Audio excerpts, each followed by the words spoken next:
நல்லது பண்றதுக்கு அரசியலுக்கு வாங்கடா, கொள்ளை அடிக்கிறது கொலை பண்றதுக்கு மாடா அரசியலுக்கு.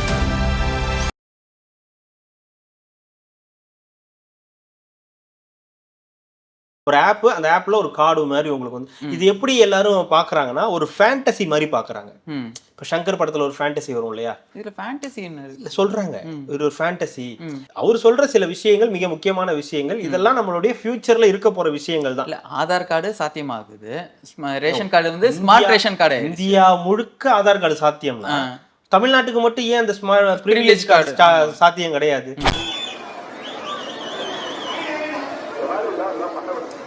பேர் வச்சுட்டு ஏன் இப்படி கூட்டு வர அப்படின்னு தலையில அடிக்கிறாரு. கூட்டு வரும்போது ஏதாவது இது வலுவா கூட்டு வந்து வாயில சொல்லு, கையில தான் மைக் இருக்குதுல்ல, இனிமேட்டு இந்த மாதிரிலாம் வராதீங்க கூட்டு வராதீங்கன்னு சொல்ல வேண்டியது என்ன அடிக்கிற? அடங்க மாரு, நீ அடிக்க மாட்டேன்னு தானே சொன்ன, அத்துமீறு.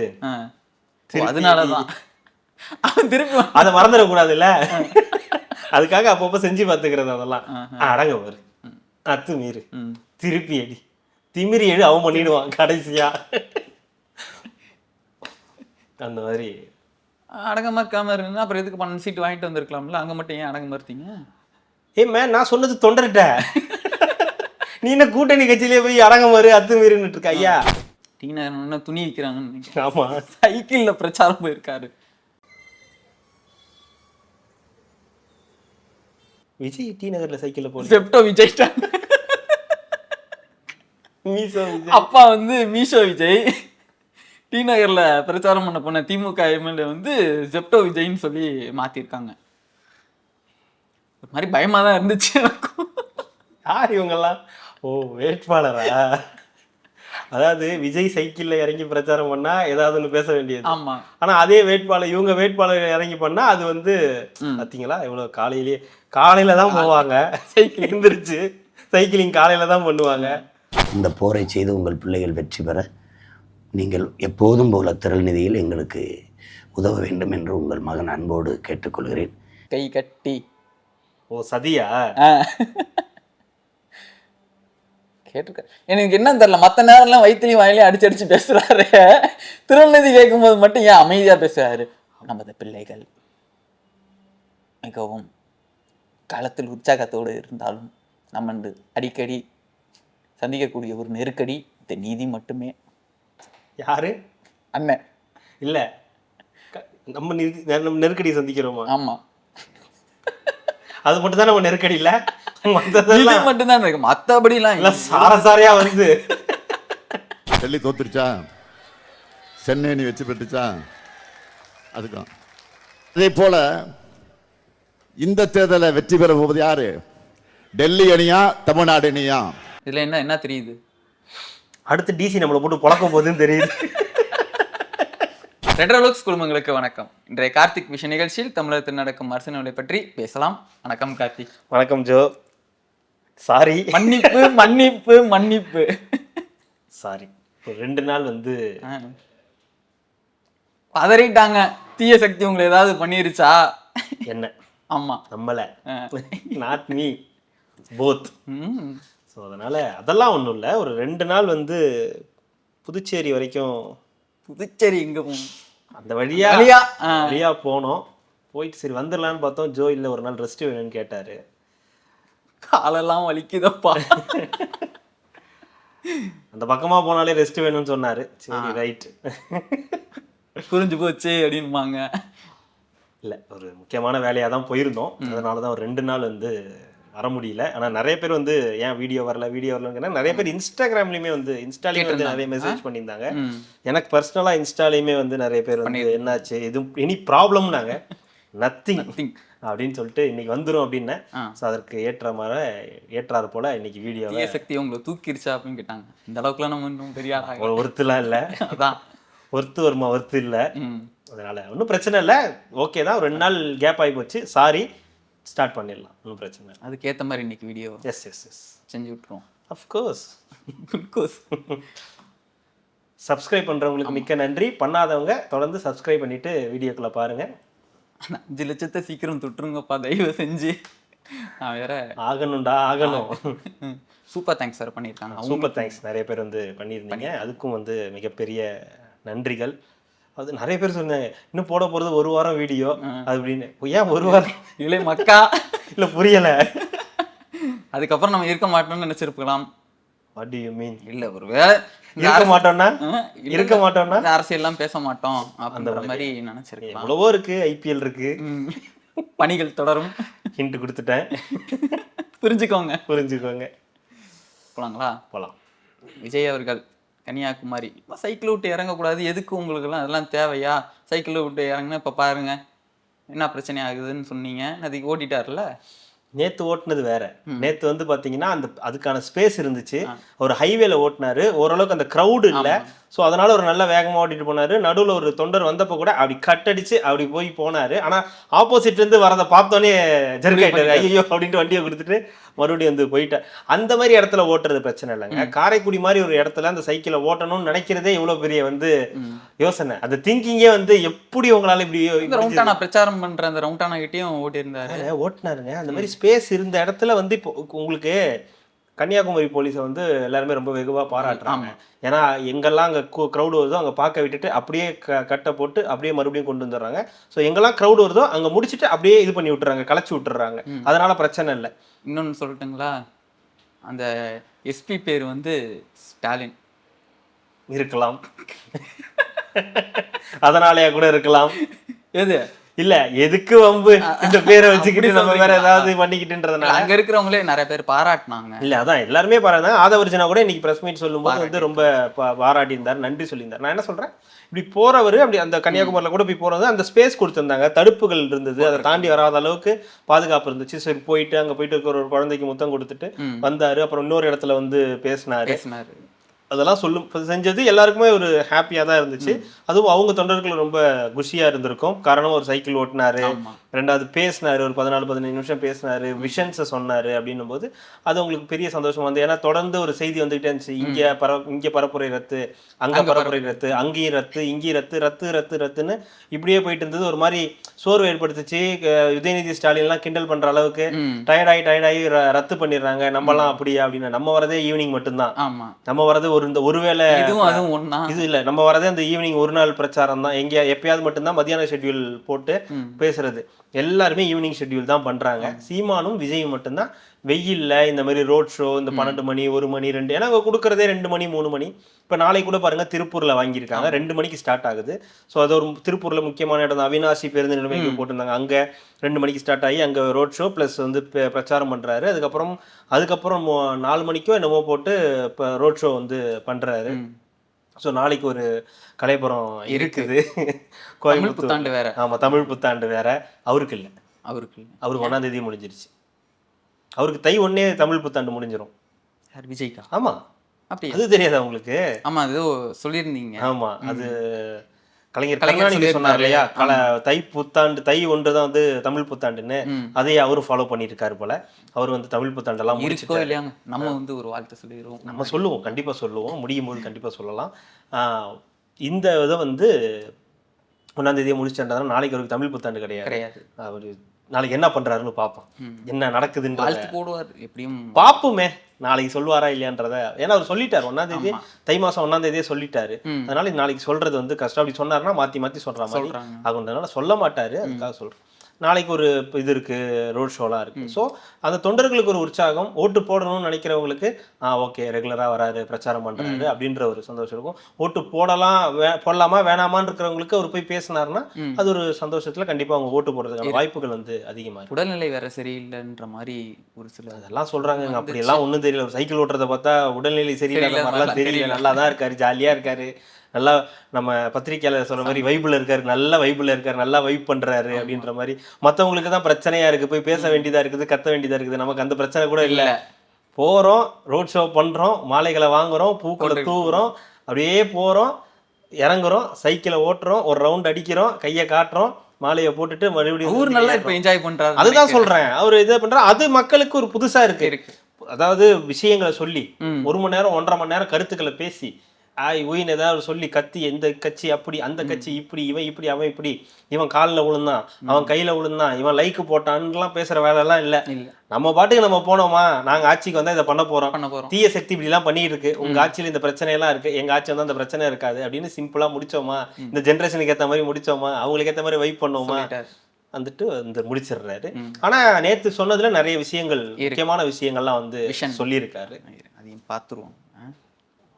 தமிழ்நாடு சிட்டிசன் ப்ரிவிலேஜ் கார்டு சொல்லிட்டு அரசாங்கம் அந்த நலத்திட்டங்கள் எல்லாமே ஆதார் கார்டு மாதிரி இவங்களுக்கும் வச்சு டைரக்டாவே அவங்களுக்கே போய் சேர்ற மாதிரி அது இடைத்தரகர்கள்லாம் இல்லாத எந்த இது வந்தாலும் இந்த ப்ரிவிலேஜ் கார்டுன்றது தமிழ்நாட்டுக்கான ஒரு கார்டா இருக்கும். உங்களுக்கான ஒரு இது கார்டு, உங்களுடைய பிறப்பு, நீங்கள் என்ன படிக்கிறீங்க, குடும்பத்தில் எத்தனை பேர் இருக்காங்க, முதல் பட்டதாரியா, என்ன ஏது அப்படின்ற எல்லா டீட்டெயிலும் உங்களுக்கு வந்து அந்த ஒரு கார்டு.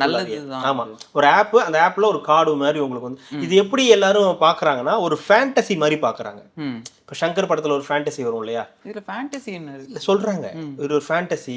இப்போ நம்மளாம் ரேஷன் கார்டு வச்சிருப்போம், ஆதார் கார்டு வச்சிருப்போம். இப்போ நமக்கு ஆதார் கார்டு வரதுக்கு முன்னாடி நமக்கு என்ன ஒன்றும் கிடையாது. ஆனால் ஆதார் கார்டு வந்ததுக்கப்புறம் ஆதார் கார்டுன்னு ஒன்று இருக்கு, இது ஒரு ப்ரூஃப், நான் இந்தியன்றதுக்கான அடையாளம், என்கிட்ட ஆதார் கார்டு இருக்கு அப்படின்றோம். இப்போ விஜய் அவர்கள் என்ன சொல்றாரு, ஆதார் கார்டு இருக்கட்டும், தமிழ்நாட்டுக்குன்னு ஒன்று வேணும். தமிழ்நாட்டில் என்ன நடக்குது, தமிழ்நாட்டில் யார் எவ்வளோ பேர் இருக்காங்க, என்ன இதில் இருக்காங்க, அவங்களுடைய இது என்னவா இருக்கு, நிலை என்னவா இருக்கு, ஸ்கீம்ஸ் வாங்குறாங்க, எந்த இதில் இருக்காங்க, அடி விளிம்பு நிலையில் இருக்காங்களா, மேல்தட்டில் இருக்காங்களா அப்படின்றது இப்போ நமக்கு ரேஷன் கார்டை வச்சு தெரியும். இந்த ரேஷன் கார்டில் பச்சைனா இது, ஒயிட்னா இது, சக்கரை கார்டு இது, அரிசி கார்டு இதுன்றது நமக்கு ஒரு டிஃப்ரெண்ட் இருக்கு. அந்த மாதிரி ஒரு ப்ரிவிலேஜ் கார்டு கொடுக்குறது. இந்த ப்ரிவிலேஜ் கார்டில் யாரு என்ன டீட்டெயிலு, அவங்களோட டீட்டெயில் என்ன, படிப்பு என்ன, இவங்களுக்கு என்ன தேவை இருக்கு, தேவை இல்லை, இவங்களுக்கு இது தேவையா இல்லையா, நலத்திட்டங்களா போகுதா இல்லையான்ற எல்லா விஷயமும் இது பாக்குறதுக்கு ஒரு ஃபேண்டசி மாதிரி தெரியும். ஆனா இதுதான் நமக்கு வேணும். ஆமா, நம்ம எதிர்பார்க்கறது இதுதான், எங்களுக்கு இப்படி ஒன்று வேணும்பா, எங்களுக்கு இது இருக்கு, இதை நீ செஞ்சு கொடு, இந்த மாதிரி எங்கள் வீட்டில் எத்தனை பேர் இருக்கோம், இது பிறப்பு சான்றிதழ், இவங்க படிச்சிருக்காங்க, இவங்களுக்கு வேலை இல்லை, இவங்களுக்கு இந்த வேலை வேணுன்றதுனால இதெல்லாம் எங்களுக்கு வேணுன்றத ஒரு ப்ரிவிலேஜ் கார்டு மாதிரி போட்டு கொடுக்கும்போது அது மக்களுக்கு இன்னும் ஈஸியாக இருக்கும், எளிமையாக போய் சேரும். சில விஷயங்கள் டிஜிட்டல் யுகத்துக்கு மாறிக்கிட்டு இருக்கோம். அடுத்தடுத்து நம்ம இன்னும் டிஜிட்டல் யுகத்துல போயிட்டு இருக்கோம். எல்லாருமே இப்ப மொபைல யூஸ் பண்றதுக்கு விருப்பப்பட ஆரம்பிச்சுட்டாங்க. பெரியவங்க கூட பெரிய அளவுக்கு படிக்காதவங்க கூட போனை யூஸ் பண்ணி என்னெல்லாம் பண்ண முடியும் அப்படின்றத, ஏன்னா இப்ப ஜிபே பண்றாங்க, பேங்கிங் நெட் பேங்கிங் பண்ணணும்னு விருப்பப்படுறாங்க. ஏன்னா பேங்க்குக்கு போய் அதை நெட் பேங்கிங் பண்றதுக்கு விருப்பப்பட மாட்டேங்கிறாங்க, வீட்டுல இருந்தே பண்ணலாமேன்ற அளவுக்கு வந்து இப்போ உலகம் மாறிட்டு இருக்கணும் போது, ஏங்க ஃபேனுக்கு ரிமோட் வச்சிருக்கோம், ஏசிக்கு ரிமோட் இருந்தது போய் ஃபேனுக்கு ரிமோட் வச்சு லைட்டுக்கு ரிமோட் வச்சுக்கிட்டு இருக்கோன்ற அளவுக்கு நம்ம எவ்வளவு சோம்பேறியா மாறி இருக்கணும் போது. ஆனா பேங்க்குக்கு மட்டும் நான் நேர்ல தான் போகணும், கவர்மெண்ட் ஆபீஸ்க்கு நான் நேர்ல தான் போகணும்னு ஏன் போகணும், நான் என் போன்ல இருந்தே பண்ண முடியுன்ற அளவுக்கு அதை கொண்டு வராருன்னு போது நல்ல திட்டம் தானே. நேரத்துக்கு அவரு சொன்ன அந்த இந்த விஷயம்ல வாக்குறுதி தான் மாதிரி தான் கொடுத்துருக்காரு. இந்த வாக்குறுதி எல்லாமே டைரக்டாவே வந்து இந்த இடைத்தரகர்கள் இவங்க இல்லாம, நம்ம மீடியேட்டர்ஸ் இல்லாம டைரக்டா நம்ம போய் ஒவ்வொரு, நம்ம பார்த்துருக்கோம், நம்ம voters ID sorry driving licence வாங்க போறோமோ, இல்லை வந்து தாலுகா ஆஃபீஸோ தாசில்தார் ஆஃபீஸுக்கோ எதுக்கு நம்ம எங்க போனாலுமே ஒரு இது, பாஸ்போர்ட் அப்ளை பண்ண போனா கூட ஒரு மீடியேட்டர், அதுக்கு ஒரு படமே வந்துச்சு. ஆமா, ஆண்டவன் கட்டளை ஒரு படமே வந்துச்சு. அப்படி மீடியேட்டர்களை நம்பாதீர்கள், இடைத்தரகர்களை நம்பாதீர்கள். ஸோ இடைத்தரகர்கள்னு ஒருத்தர் இல்லைன்னா நமக்கு எவ்வளவோ வேலைகள் வந்து டைரக்டா நடக்கும். லஞ்சமும் தடுக்கிறோம், அதே நேரத்துல நமக்கு வேலைகளும் வந்து மிச்சமாகுது. அவன் ஒரு தேவையில்லாத ஒரு சுத்தல்ல கொண்டு போய் விடுவான். ரெண்டாவது நம்ம ஒரு தப்பு பண்றோம், ஒரு அரசுக்கு எதிராக நம்மளே தப்பு பண்றோம், நம்மளே வந்து லஞ்சம் கொடுக்குறோம் அப்படின்னு இவ்வளவு பிரச்சனைகள் வந்து இருக்கு. அதை தடுக்கிறதுக்கு இந்த மாதிரியான ஆப் இந்த மாதிரியான வந்துச்சுன்னா, அதான் சொல்றேனே, நம்ம வந்து இன்னும் அந்த உலகத்துக்கு பழகல. ஓகேங்களா, மேல்நாடுகள்லாம் அதெல்லாம் நடந்துகிட்டு இருக்கு. அங்கெல்லாம் அது இயல்பா இருக்கக்கூடிய விஷயங்கள் தான். மேல்நாடுகள் கூட போவேனா, நீங்க மற்ற ஸ்டேட்ல கூட சில விஷயங்கள் அந்த மாதிரிலாம் இருக்கு. மத்திய பிரதேசெல்லாம் சில விஷயங்கள் அந்த மாதிரி இருக்குன்னு நினைக்கிறேன். ஆனா என்னன்னா செயல்பாட்டுல அது எப்படி இருக்குன்றது தான் முக்கியம். இந்த விஷன் ஓகே, இந்த வாக்குறுதிகள் ஓகே, இதை செயல்படுத்த வேண்டிய கட்டாயம் இருக்குல்ல, அதை செயல்படுத்த முடியாதுன்னு சொல்லி ஒரு கும்பல் சுத்திக்கிட்டே இருக்கும். இது எப்படி முடியும்? 6 மாசம் ஆட்சி அமைச்சா 6 மாசத்துல நான் இதெல்லாம் பண்ணி கொடுக்குறேன். அதுதான் சொல்றேன். செய்யணும்ன்றது அவருடைய எண்ணம், செஞ்சு கொடுக்கணும்ன்றது அவருடைய எண்ணம். இது யார் செய்யணும்னா அதிகாரிகள் மூலியமா தான் செய்யணும். அந்த அதிகாரிகளை எப்படி வேலை வாங்குறாங்க, அது அதிகாரிகளை வேலை வாங்குற அமைச்சர்கள் எப்படி இருக்க போறாங்க, அந்த அமைச்சர்கள் என்னென்னலாம் வேலை செய்வாங்க, இதுல ஊழல் இருக்கக்கூடாது. இவங்க ஒருவேளை ஏதாவது தப்பு செஞ்சா அதை விஜய் கண்டிக்கணும். இப்படி வந்து அந்த சர்க்கிள் இப்படி இருக்குது. அதுதான் நான் சொல்றேன், இது செய்ய முடியும், இது சாத்தியம் இல்லைன்னா கிடையாது. இதெல்லாம் எவ்வளவோ சாத்தியப்பட்டிருக்கு. சத்துணவுலாம் சாத்தியப்பட்டிருக்கு, மதிய உணவு சாத்தியப்பட்டிருக்கு, இது அம்மா உணவகம் சாத்தியப்பட்டிருக்கு, இன்னைக்கு காலை சுற்றுண்டி சாத்தியப்படுது. அப்படின்னா ஏன் இது சாத்தியப்படாது? இதுதானே நமக்கு வேணும். நமக்கு இருக்கிற அடுத்த ஜென்ரேஷன் இது மாதிரி இல்லாம, லஞ்சம் இல்லாத ஒரு ஊரா இருக்கணும், எல்லாத்துக்கும் போய் நம்ம நிக்க கூடாது, எல்லாத்துக்கும் கவர்மெண்ட் ஆஃபீஸுக்கு போகணும்னு அவசியம் கிடையாது, அது ஒரு ஃபோன்லயே ஒரு ஆப்லயே பண்ண முடியும் அப்படின்ற அளவுக்கு கொண்டு வரது தானே ஒரு கவர்மெண்டோட வேலையா இருக்க முடியும். வேலைகளை சுருக்குறது, வேலைகளை கம்மி பண்றதுன்றது, அதாவது வேலைகள்ன்றது ஆட்கள் அங்க இருப்பாங்க, பட் அந்த வேலையை நம்ம இங்க இருந்து அங்க போய் செஞ்சுக்கணும்னு அவசியம் இல்லை. ஒரு ஆப்லயே செஞ்சிடலாம், ஒரு போன்லயே செஞ்சிடலாம், ஒரு சிஸ்டம்லயே செஞ்சிடலான்றது நல்ல விஷயம் தானே. அதை வந்து கண்டிப்பா வரவேற்க மாட்டாங்க. ஏன்னா அது நிறைய பேர் பாதிக்கப்படுவாங்க. ஏன்னா அதிகாரிகள் அந்த மாதிரி, அவங்களோட அமைச்சர்கள் அந்த மாதிரி, இன்னமும் டோக்கன் சிஸ்டத்திலே வச்சிருக்கணும்னு நினைக்கிறவங்க கிட்ட ஏஐ எல்லாம் கொண்டு போய் நான் இந்த மாதிரி கொடுக்குறேன், நான் உனக்கு இன்னும் 8000 ரூபாய் கொடுத்துருவேன், நீ போயிட்டு அதை போய் அங்க சூஸ் பண்ணினா அது நீ வந்து எடுத்துக்கலாம், நான் ஏன் சூஸ் பண்ணணும், எனக்கே நீ 8000 ரூபாய் டோக்கன் தரேன்னு கேட்டா அதுதான் இல்லத்தரசிகளுடைய அந்த பவர். நீ நினைச்சு என்ன வேணாலும் வாங்கிக்கலாம், நான் உழைச்சி வாங்கிக்கிறேன், நான் நினைச்சு என்ன வேணா வாங்குறேன், நான் உழைச்சி வாங்கிக்கிறேன்ற அளவுக்கு பெண்கள் வந்து இப்ப வந்துகிட்டு இருக்காங்க. ஆனா நம்ம இன்னும் என்ன வேலை பண்ணிட்டு இருக்கோம், இன்க்ளூடிங் தாவேகா என்ன பண்ணுது, 2500 ரூபாய் கொடுக்குறேன், நான் வந்து கொடுங்க, உங்களால முடியுதுன்னா கொடுங்க, பரவாயில்ல, பிரச்சனை கிடையாது, கொடுத்துட்டு போங்க, வாங்கிக்கிட்டோம், அது தப்பு கிடையாது. ஆனா இந்த 8000 ரூபாய் கொடுக்கறது, நீங்க இதனால வந்து தொழில் பெருகும், சேல்ஸ் அதிகமாகும் அப்படி, அதெல்லாம் கொடுக்கும்போது தானே தெரியும். கொடுக்கறதுக்கு முன்னாடியே சேல்ஸ் இன்க்ரீஸ் ஆயிடும், அது ஆயிடும். முதல்ல நீ டோக்கனை கொடு, அது என்ன பிரச்சனை, எதனால, எதுக்கு, எப்படி வருது, இந்த டோக்கன் முதல்ல நம்ம கைக்கு எப்படி வருது, அதுக்கு எவ்வளவு காசு கேட்க போறான், அப்படியே அந்த டோக்கனை கொண்டு போய் கொடுத்தா அவன் என்ன கேட்பான், எங்களுக்கு இந்த பொருள் கிடையாதுன்னுவான், அந்த பொருள் கிடையாதுன்னுவான். அவன் ஏற்கனவே பேசியிருக்கோம், இந்த டோக்கன் எடுத்துட்டு வந்தீங்கன்னா இந்த பொருள் 15000 ரூபாய், நீ டோக்கன் இல்லைன்னா அது வந்து 10000 ரூபாய் தான், ஆனா நீ எடுத்துட்டு வந்தீங்கன்னா நான் 15000 ரூபான்னு சொல்ற அளவுக்கு போயிட்டு இருக்குன்னும் போது அவர் சொல்ற சில விஷயங்கள் மிக முக்கியமான விஷயங்கள். இதெல்லாம் நம்மளுடைய ஃபியூச்சர்ல இருக்க போற விஷயங்கள் தான். ஆதார் கார்டு சாத்தியமாகுது, ரேஷன் கார்டு வந்து ஸ்மார்ட் ரேஷன் கார்டு, இந்தியா முழுக்க ஆதார் கார்டு சாத்தியம்னா தமிழ்நாட்டுக்கு மட்டும் ஏன் அந்த பிரிவிலேஜ் கார்டு சாத்தியம் கிடையாது? முடியும். அதுதாங்க இது வந்து இப்போ நம்ம என்ன, நம்மளோட பிரச்சனைனா 8000 ரூபாய்க்கு வந்துட்டோம், நம்ம 8000 ரூபாயை கொடுத்து அதை ப்ரமோட் பண்ணிட்டு இருக்கோம். அந்த நேரத்துல ஒருத்தன் வந்து நீ ப்ரிவிலேஜ் கார்டு, தமிழ்நாட்டுக்குன்னு ஒரு கார்டு, அதுல நீ எல்லாமே வந்து செஞ்சிருக்க முடியும் அப்படின்னு ஒருத்தன் சொல்லும் போது அது ஒரு மாதிரி கடுப்பா தான் இருக்கும். ஏன்னா நம்ம இன்னொரு பக்கம் ஆடு மாடு கோழி, அந்த பக்கம் ஒருத்தன் வந்து பின்னாடி இழுத்து போயிட்டு இருக்கான், வா போலாம் நம்மளாம் ஆடு மாடு மேய்க்கிறதுக்கு காட்டுக்கு போவோம் வா, ஆதிவாசி எங்க மாமா கூப்பிட்டாரா அப்படின்னு சொல்லிட்டு கூப்பிட்டுட்டு போற ஒரு பக்கம் ஒரு குரூப். அது இன்னொரு பக்கம் 8000 ரூபாய் கொடுத்து நீ போய் உனக்கு என்ன வேணுமோ கடையில வாங்க, நம்ம இந்த சின்ன பசங்கள்ட்ட எல்லாம் கொடுப்போம்ல, மீதி காசு நீயே வச்சுக்கடா, என்ன வேணா வாங்கிக்கடா அப்படின்னு, அந்த மாதிரி 8000 ரூபாய் கொடுத்த ஒரு குரூப். இன்னொருத்தர் ஃப்ரிட்ஜ் வச்சுக்கோங்க, எதுக்குங்க வச்சுக்கோங்க, என்கிட்ட இருக்கு பரவாயில்ல வச்சுக்கோங்க அப்படின்னு. ஆனா இன்னொருத்தர் சொல்றாரு இது செய்யற, அவரும் சில ஸ்கீம்ஸ் எல்லாம் கொடுத்துருக்காரு. பட் அதை தாண்டி இதெல்லாம் மிக முக்கியமானதா பார்க்கப்படுது. இதெல்லாம் நடந்துச்சுன்னா தமிழ்நாட்டுக்கு ஒரு நல்ல விஷயம், நல்லா இருக்கும். இந்த மாதிரி விஷயங்கள் நல்ல விஷயங்கள் நிறைய சொல்லியிருக்காப்புல. அப்புறம் ரைட் டு சர்வீஸ் ஆக்ட்னு சொல்லிட்டு இந்த சேவைகள் எல்லாமே இது பண்ணுறதுக்கு ஒரு ஆப்பாக தனியாக இது பண்ணிடலாம் அப்படின்ட்டாங்க. அதில் ஓட்டுநர் உரிமை, குடும்ப அட்டை, இந்த இதெல்லாம் அதுலேயே வந்து அந்த சேஞ்சஸ் எல்லாத்தையும் பண்ணிக்கலாம் அப்படின்ற மாதிரி ஏஐ சொல்லியிருக்காரு. ஆமாம், ரியல் டைம் இந்த இன்னொன்று பண்ண Tamil Nadu real time governments dashboard for accountable கவர்மெண்ட்ஸ்ன்னு சொல்லி ஒன்று சொல்லியிருக்காரு. இந்த பட்ஜெட் எல்லாமே வெறும் இதாக இல்லாமல் எதுக்கு எவ்வளவு போயிருக்கு, எவ்வளவு செலவாகி இருக்கு, என்ன நடந்திருக்கு. இப்ப சும்மா ஒரு வெள்ளை அறிக்கை நதிக்கு நான் 400 கோடியை ஒதுக்கி இருக்கோம், சரி எங்க ஒதுக்குனீங்க, யார்கிட்ட இருக்கு, எவ்வளவு பண்ணிருக்கீங்க, கூவம் நதி என்ன நடந்திருக்கு, 400 கோடி ஒதுக்கி இருக்கேன், யாருமே இது வரைக்கும் பண்ணதில்லை. அதைத்தான் நானும் கேட்கறேன், 400 கோடி ஒதுக்கி இருக்க, எங்க ஒதுக்கி இருக்க, யாருக்கு என்ன பண்ணிருக்க, எந்த டீட்டெயிலும் யாருக்கும் தெரியாது. அது ஒரு டிஃபால்ட்டா 400 கோடி அப்படின்னு தெரியும் நமக்கு, அவ்வளவுதான். அதே மாதிரிதான் ஒவ்வொன்றுத்துக்கும் கச்சத்தீவை மீட்போம், அப்புறம் இந்த இன்னொரு டிஃபால்ட்டா இருக்கும், இந்த கச்சத்தீவை மீட்கிறது, கூவம் நதியை வந்து முன்னாடி இந்த பரவாயில்ல இப்ப இந்த 7 பேரை விடுதலை பண்ணிட்டாங்க, இல்லைன்னா 7 பேரின் விடுதலை. அதுக்கப்புறம் இன்னொரு முக்கியமான ராஜீவ்காந்தி கொலை வழக்கு தானே. ஆமா, அது இல்ல, அது இன்னொரு ஏதோ ஒரு முக்கியமான ஒரு வாக்குறுதி, எப்பவுமே டிஃபால்ட் வாக்குறுதி எல்லாம் இருக்கும், அதெல்லாம் இப்ப பெருசா வந்து பின்னாடி தூக்கி போட்டாங்க. அந்த அளவுக்கு நம்மளே அப்டேட் ஆயிட்டு இருக்கோம், இதெல்லாம் சும்மா இதையே சொல்லாதீங்கன்ற. இதெல்லாம் நம்ம வெள்ளை அறிக்கை போட்டு தான் இதெல்லாம் வாங்குற மாதிரி இருக்கும். இப்போ இவங்க கொண்டு வந்தது எல்லாமே ஓப்பன் டிரான்ஸ்பரன்சியாவே இருக்குது. நம்ம அதுதான் எங்க கவர்மெண்ட் டைரக்டா டிரான்ஸ்பர். அவர் என்ன சொல்றாரு, இப்போ ஒருத்தவங்க பேசிட்டு இருக்காங்கன்னா லைவ் பேசிட்டு இருக்கும்போது, ஆளுங்கட்சி பேசிட்டு இருக்கும்போது லைவ் இருக்கும், எதிர்கட்சி தலைவர் எடப்பாடி பழனிசாமியை கட்டினா கட்டு, ஏன்பானா அது காட்டக்கூடாது, அது லைவ். அப்ப நீங்க என்ன ஓப்பன் இது பண்ண வரீங்க, என்ன நடக்குது அங்க, உங்களை புகழ்றதும் உங்களை வந்து பெருமையா பேசுறதும், நாங்க அதை பண்ணிட்டோம், இதை சாதிச்சிட்டோம், இதை செஞ்சு சிறப்பா செஞ்சு முடிச்சிட்டோன்றதை மட்டும் காட்டுறதுக்கு ஒரு சட்டமன்றம் எதுக்கு தேவை கிடையாது. அதுக்கு அதே மாதிரி பட்ஜெட் தனி தீர்மானமா போடுவாங்களா, இல்ல இது மாதிரி சட்டமன்றத்துல பேசுறது எல்லாமே முழு ஃபுல் ரெக்கார்டபுளா டெலிகாஸ்ட் பண்ணணும்ன்றது போட மாட்டாங்க, சொல்லுவாங்க, செய்ய மாட்டாங்க. அதுக்கெல்லாம் வாக்குறுதி எல்லாம் இருக்கு. சட்டமன்றத்தில் 100 நாட்கள், ஒரு வருடத்தில் 100 நாட்கள் வந்து சட்டமன்றம் நடக்கும், அந்த சட்டமன்றத்தை வந்து லைவ் ஃபுல்லாவே வந்து காட்டுவாங்க, லைவ் காட்டுவாங்க. ஆளுங்கட்சி பேசும்போது மட்டும் லைவ் காட்டுவாங்க, எதிர்கட்சி பேசும்போது லைவ் கட் ஆயிடும். ஸோ இந்த அளவுக்கு வந்து மோசமான ஒரு சம்பவம் நடக்குது இந்த ஜனநாயக நாட்டுல. ஒரு எதிர்கட்சி தலைவர் மற்ற கட்சி தலைவர்கள் பேசுறதையே காட்டாத ஒரு ஆட்சியாளர்கள் இருந்தா அது என்ன மாதிரியான ஒரு ஜனநாயக நாடு?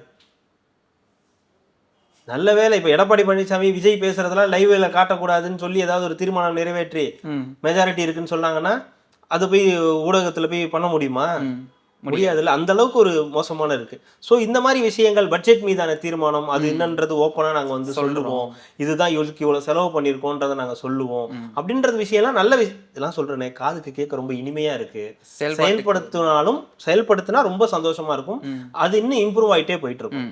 இது எப்படி ரன் பண்ணுவாங்க, அது ஒரு ஆட்சிக்கு வந்தாங்கன்னா இது ரன் பண்ண முடிஞ்சா, இதெல்லாம் சாத்தியப்பட்டுச்சுன்னா நல்ல விஷயம். நல்ல விஷயம்.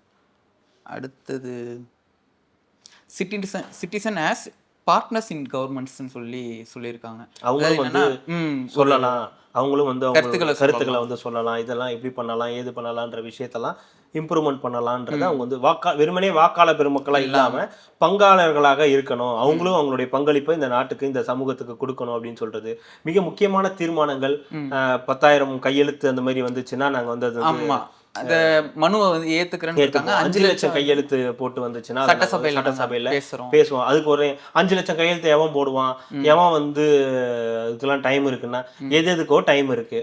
IPL பார்க்க நமக்கு டைம் இருக்கு, ஒரு டிவி ஷோ பார்க்க நமக்கு டைம் இருக்கு, நீட் தேர்வு பிரச்சனைனா சொல்லி கையெழுத்து வாங்குறதுக்கு ஒரு குரூப்புக்கு டைம் இருக்குன்னும் போது மக்களோட பிரச்சனைகள், இது பிரச்சனையே நீங்க வந்து தீர்மானமா வந்து நிறைவேற்றணும் அப்படின்னு சொல்லி இதை நீங்க வந்து சட்டசபையில பேசணும்னு சொன்னா தமிழ்நாட்டுக்கு கையெழுத்து போராட்டத்தை சொல்லி கொடுக்கணும். தமிழ்நாட்டுக்கு அது ஒரு பெரிய பிரச்சனையா? சரி, ஏன் அவங்க வந்து கையெழுத்துனா எல்லாரும் போய் நோட்ல தான் வாங்குவாங்களா? நான் கையெழுத்து அவங்க தான் டிஜிட்டல்ல எவ்வளவு இருக்குது, டிஜிட்டல்ல போட்டு அனுப்ப போறான், இதுதான் என் பிரச்சனைன்னு இப்போ எடுத்து சொல்ல போறாங்க, சட்டசபையில படிக்க போறாங்க. உங்களுக்கு கஷ்டமா இருக்கு, அது வந்துருச்சுன்னா வலிக்கும்ல, வந்துருச்சுன்னா கஷ்டமாயிரும்ல அப்படின்றதுனால இவங்களுக்கு எல்லாம் அந்த பதறுது. ஐயோ என்ன இப்படி கேட்கற, இப்படிலாம் எப்படி சொல்ல முடியும் அப்படிதான் சொல்லுவாங்க. அடுத்த கட்டத்தை யோசிக்கிறவங்க அப்படிதாங்க சொல்லுவாங்க. ஆனா அடுத்த கட்டத்துக்கு நம்ம போயிடக்கூடாது, அதுவும் இவனுங்க மூலியமா போயிடக்கூடாது, இவனுங்களுக்கு எப்படி இவ்வளவு அறிவு அப்படின்னு யோசிக்கிறவங்க அப்படிதான் சொல்லுவாங்க. அது முடியாது, இதெல்லாம் நடைமுறைக்கு சாத்தியமானா சாத்தியம்தான். வெயிட் பண்ணி அடிச்சிருக்காங்கன்னு சொல்லலாமா தாவேக்கா வந்து வெயிட் பண்ணி? ஏன்னா இந்த மாதிரி விஷயங்கள் எல்லாம் இன்னும் இவங்க எல்லாம் இதுதாங்க இளைஞர்களே இல்ல, இதெல்லாம் இளைஞர்கள் எதிர்பார்க்கிற விஷயம். இந்த மாதிரி விஷயங்கள், இந்த மாதிரி டிரான்ஸ்பரன்சி, அதான் இவங்க தான் சொல்றாங்களா தற்குறிகள், இவங்களுக்கு ஒன்றும் தெரியாது அப்படின்றது. நீங்க அவன் வந்து ஒரு நடிகரை ஆதரிக்கிறான், அவங்களுக்காக அவனுக்கு சில விஷயங்கள் தெரியாம இருக்கலாங்க. ஏன்னா அரசியல் பக்கமே திரும்பாதவனா அவங்கள தற்குறிங்க அடுத்த அதாவது என்னன்னா சில பேர்லாம் சொல்றாங்க, இப்ப பாருங்க இது தெரியும், இந்த தேர்தலோட தெரிஞ்சிடும் எத்தனை லட்சம் பேர் தற்குறியா இருக்கான் அப்படின்னு. ஒருத்தரை ஆதரிக்கிறதுனாலயே ஒருத்தவங்க வந்து தற்குறி ஆயிட மாட்டாங்க, இந்த இளைஞன் வந்து தற்குறி ஆயிட மாட்டான். அவனுடைய கல்வி தகுதி, அவனுடைய படிப்பு, அவன் அரசியல் பக்கம் வரல. ஏன்னா அவன் அரசியல் பக்கம் வரதுக்கான எந்த வேலையும் நீங்க செய்யல, நீங்க செய்யாம நீங்க எந்த முன்னெடுப்பும் எடுக்காம அவன் தற்குறி ஆயிட்டான். அவன் வந்து ஆமா, கமல் ஒரு படத்துல சொல்லியிருப்பாரு, குருதி புனல் படத்துல, உனக்கு பின்னால வர சந்ததியை பாரு, வெறும் சினிமா பார்த்து பலவீனமான ஒரு கூட்டமா இருக்கு அப்படின்னு. சினிமா பார்த்து பலவீனமான கூட்டம் தான், அதை நான் ஒத்துக்கிறேன், அதை நானும் வந்து 100% ஒத்துக்கிறேன். ஆமா, பலவீனமான கூட்டம் தான். ஆனா அதே சினிமால இருந்து வரக்கூடிய ஒருத்தர் தான் இப்ப அரசியலுக்கு உள்ள வராரு, அவனும் உள்ள வரான்.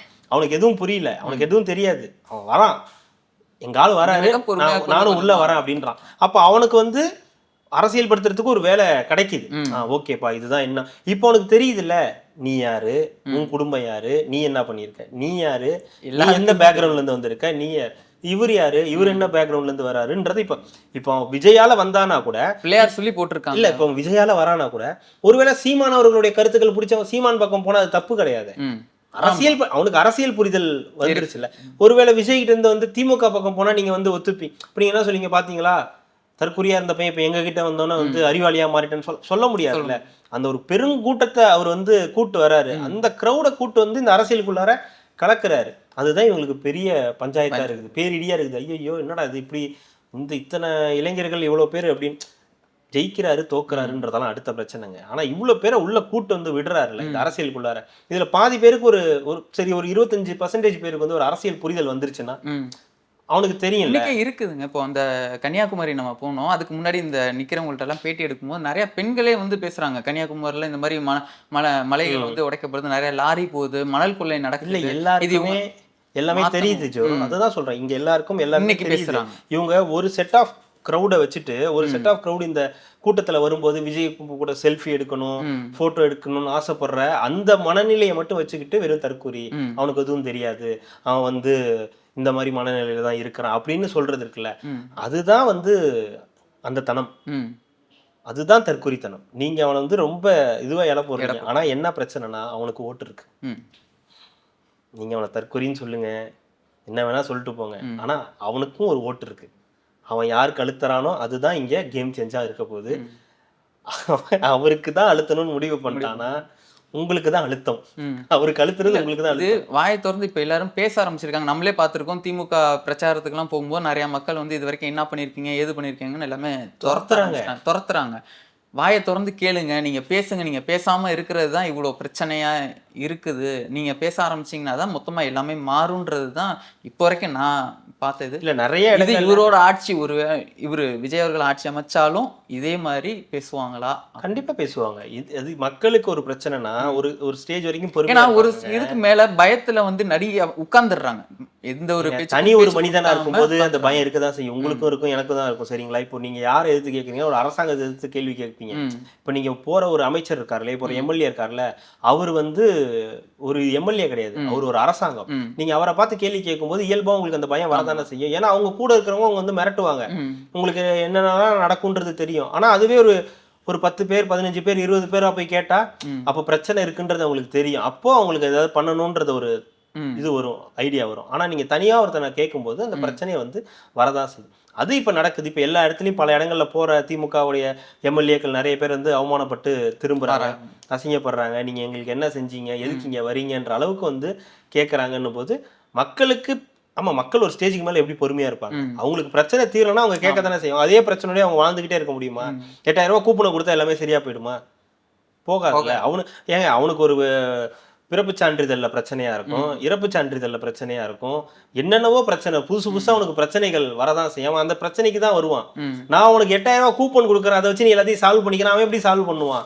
ஏன்டா எனக்கு பசிக்குதுன்ற, எனக்கு சோறு இல்லைன்ற, நீ 8000 ரூபாய் கூப்பனை கொண்டு போய் கொடுத்து ஃப்ரிட்ஜ் வாங்கிக்கோ, வாஷிங் மிஷின் வாங்கிக்கோன்னா அவன் என்ன பண்ணுவான்? அவனுக்கு அது தேவை கிடையாது. அவனுக்கு அது தேவை அவன் பிரச்சனையெல்லாம் தீர்ந்தது போக இதை நீ கொடுத்தீங்கன்னா சரின்னு. நீ பிரச்சனையே சால்வ் பண்ணாம வந்துட்டு வந்து 8000 ரூபாய் கொடுக்குறேன், கூப்பன் தரேன், 2000 ரூபாய் கொடுக்குறேன்னா கடுப்பு தான் ஆவான். ஒன்றும் பண்ண முடியாது.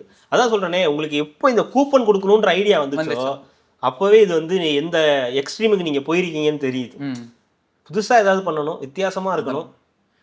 கேட்டா முதல் மாநிலமா நம்ம தான் வச்சிருக்கோம். அதான் 8000 ரூபாய் கூப்பன் கொடுத்தது நம்ம தானே முதல் மாநிலம் இல்ல. உலகத்திலேயே யாருமே கொடுத்து, உலகத்திலேயே கூப்பன் கொடுத்த ஒரே கூப்பன் கொடுக்குறேன்னு சொல்லி ஒரு தேர்தல் வாக்குறுதி கொடுத்த ஒரே மாநிலம் தமிழ்நாடா தான் இருக்கும். அது திமுகவா தான் இருக்கும், வேற யாரும் இருக்காது. நம்ம இந்த முன்னாடி சொல்லுவோம்ல, அந்த கடையில எல்லாம் தொங்க விட்டுருப்பாங்க சீட்டு, கூப்பன் கொடுத்து கிழிச்சு பார்த்தோன்னா ஸ்டார் மட்டும் தான் இருக்கும், எதுவுமே இருக்காது. சொல்லுங்க, ஒரு பெரிய அட்டை பாக்ஸ் இருக்கும், 1ல இருந்து 1000 வரைக்கும் நம்பர் இருக்கும், நிறைய இது போட்டு வச்சிருப்பாங்க, சீட்டு போட்டு வச்சிருப்பாங்க. அந்த சீட்டை ஸ்கிராட்ச் பண்ணோம்னா 1 இருக்கு, 3 ஸ்டார் இருக்கும்.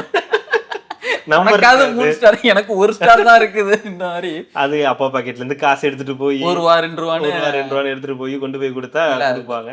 அதுல ஒரே ஒரு பாத்திரம் தான் வச்சிருப்பாங்க. அந்த பாத்திரம் கடைசி வரைக்கும் விளையாடு, அந்த கடைக்காரர் எடுத்துட்டு போய். அந்த மாதிரிதான் இதுவும் ஆக போகுதுன்னு நினைக்கிறேன். இல்ல அந்த மாதிரிதான் இது கிட்டத்தட்ட அதுதான். 8000 ரூபாய் கூப்பன். நீங்க இப்ப 8000 ரூபாய் கூப்பன் சொன்ன ஞாபகம் வருது. தலைவன் அழைச்சிட்டான்ல 8000 ரூபாய் கூப்பன் இப்பவே கோயம்புத்தூர்ல. ஆமாமா வந்துருச்சுல்ல. இல்ல எனக்கு எல்லாத்துக்கும் முன்னாடி ஏதாவது மிஸ் பண்ணிட்டாங்கன்னா என்ன பண்ணுவாங்க? போட்டோ எடுத்து வச்சுப்போம். அது ஏத்துக்க மாட்டாங்கல்ல. அதெல்லாம் அதுல நம்பரிங் மாதிரி எல்லாமே போட்டு ஒருவேளை மலையில போகும்போது நனைஞ்சு கூப்பன் நனைஞ்சு உதிர்ந்து போயிருச்சுன்னா என்ன பண்றது? அது பிரச்சனை இல்ல. அப்பாவுடைய ஆட்சியில அதெல்லாம் கூப்பன்லாம் ஒரு மேட்டர் கிடையாது. 2000 ரூபாய் கொடுத்தா திருப்பி இன்னொரு கூப்பன் தருவாங்க. வாங்கிக்கலாம் 2000 ரூபாய்க்கு. 2000 ரூபாய் கொடுத்து 8000 ரூபாய் கூப்பன் 8000 ரூபாய் கூப்பன் வாங்கிக்கலாம். அதை கொண்டு போய் கொடுத்து நீங்க 15000 ரூபாய்க்கு பொருள் வாங்கி எக்ஸ்ட்ரா ஒரு 5000 6000 கொடுத்து நீங்க பொருள் உங்களுக்கு ஆக மொத்தத்துல கூப்பன் கிடைக்குங்க. கவலைப்பட வேண்டாம். இந்த 8000 ரூபாய் கூப்பன் உங்களுக்கு உறுதியா கிடைக்கும். நீங்க என்னதாவது பொருளை வாங்கி சந்தோஷப்பட்டுக்கலாம். வந்ததுக்கு அப்புறம் தானே கிடைக்கும். இல்லையே, இப்பயே தரனே. நான் தான் கோயம்புத்தூர்ல இப்பவே கொடுக்க ஆரம்பிச்சேன். லஞ்சம். 8000 ரூபாய் கூப்பன். அதாவது ஒரு மனுஷன் ஏதாவது ஒரு விஷயத்துல முன்னோடியா இருக்கான், எல்லாத்துலயும் முன்னோடியா இருந்தா எப்படி? எல்லாத்துலயும் முன்னாடி இந்தாங்க 8000 ரூபாய் கூப்பன். அவனுக்கு என்ன கொடுக்கறது? நான் கொடுக்குற முன்னாடியே இந்தா வச்சுக்க, முடிஞ்ச அந்த வீடியோவை போடுங்க. இருக்கு இல்லையா, அந்த வீடியோவை போடுங்க.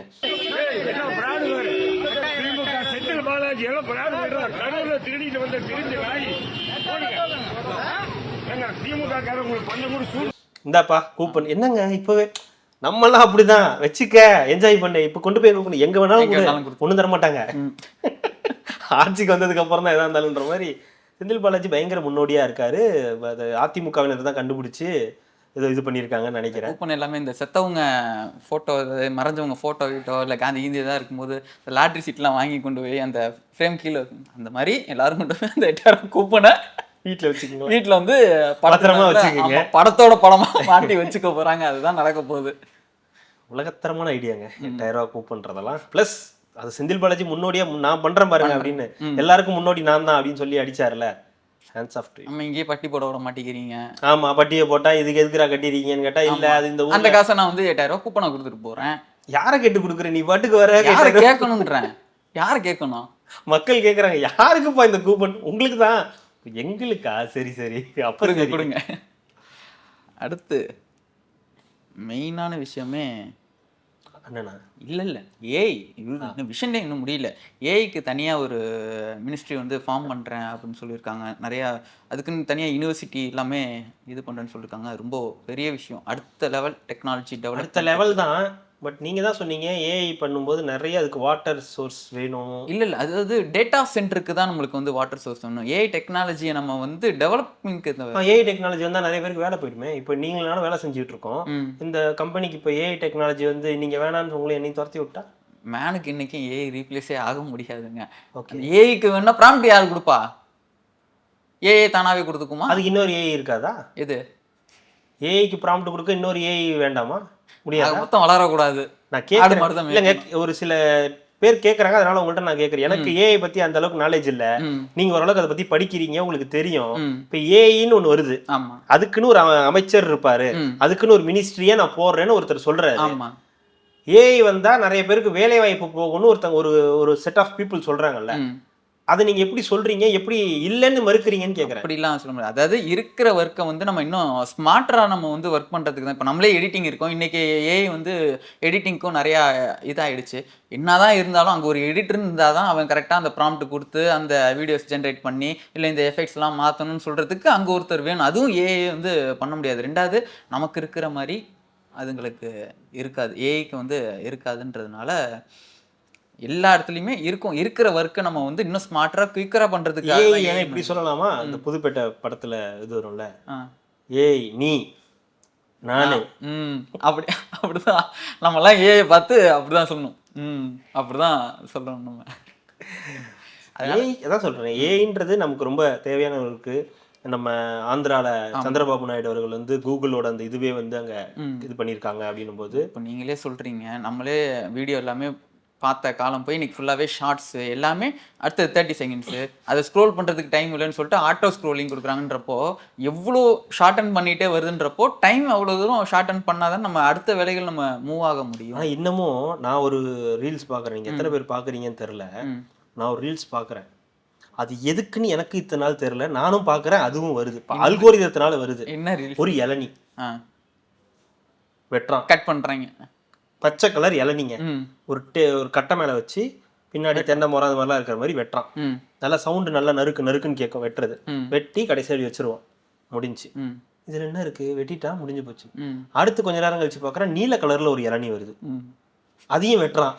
பிங்க் கலர் இளநீலாம் அதுதான் சொல்றேன், அதையும் வெட்டுறான், இது பண்றான், வச்சிடறான். நீங்க சொல்ற மாதிரி pink colour, black colour, yellow already இருக்கு, செவ்வெளநீ இருக்கு உங்களுக்கு. அப்புறம் 3 கலர்ல வருது, 3 லேயர்ல. இப்போ எதுக்குற அதுக்கு ஆயில் பெயிண்ட் அடிச்சு அதை வெட்டுற, அதை ஓபன் பண்ணி வைக்கிற, இது நான் பாக்குறதுனால எனக்கு என்ன பிரயோஜனம்?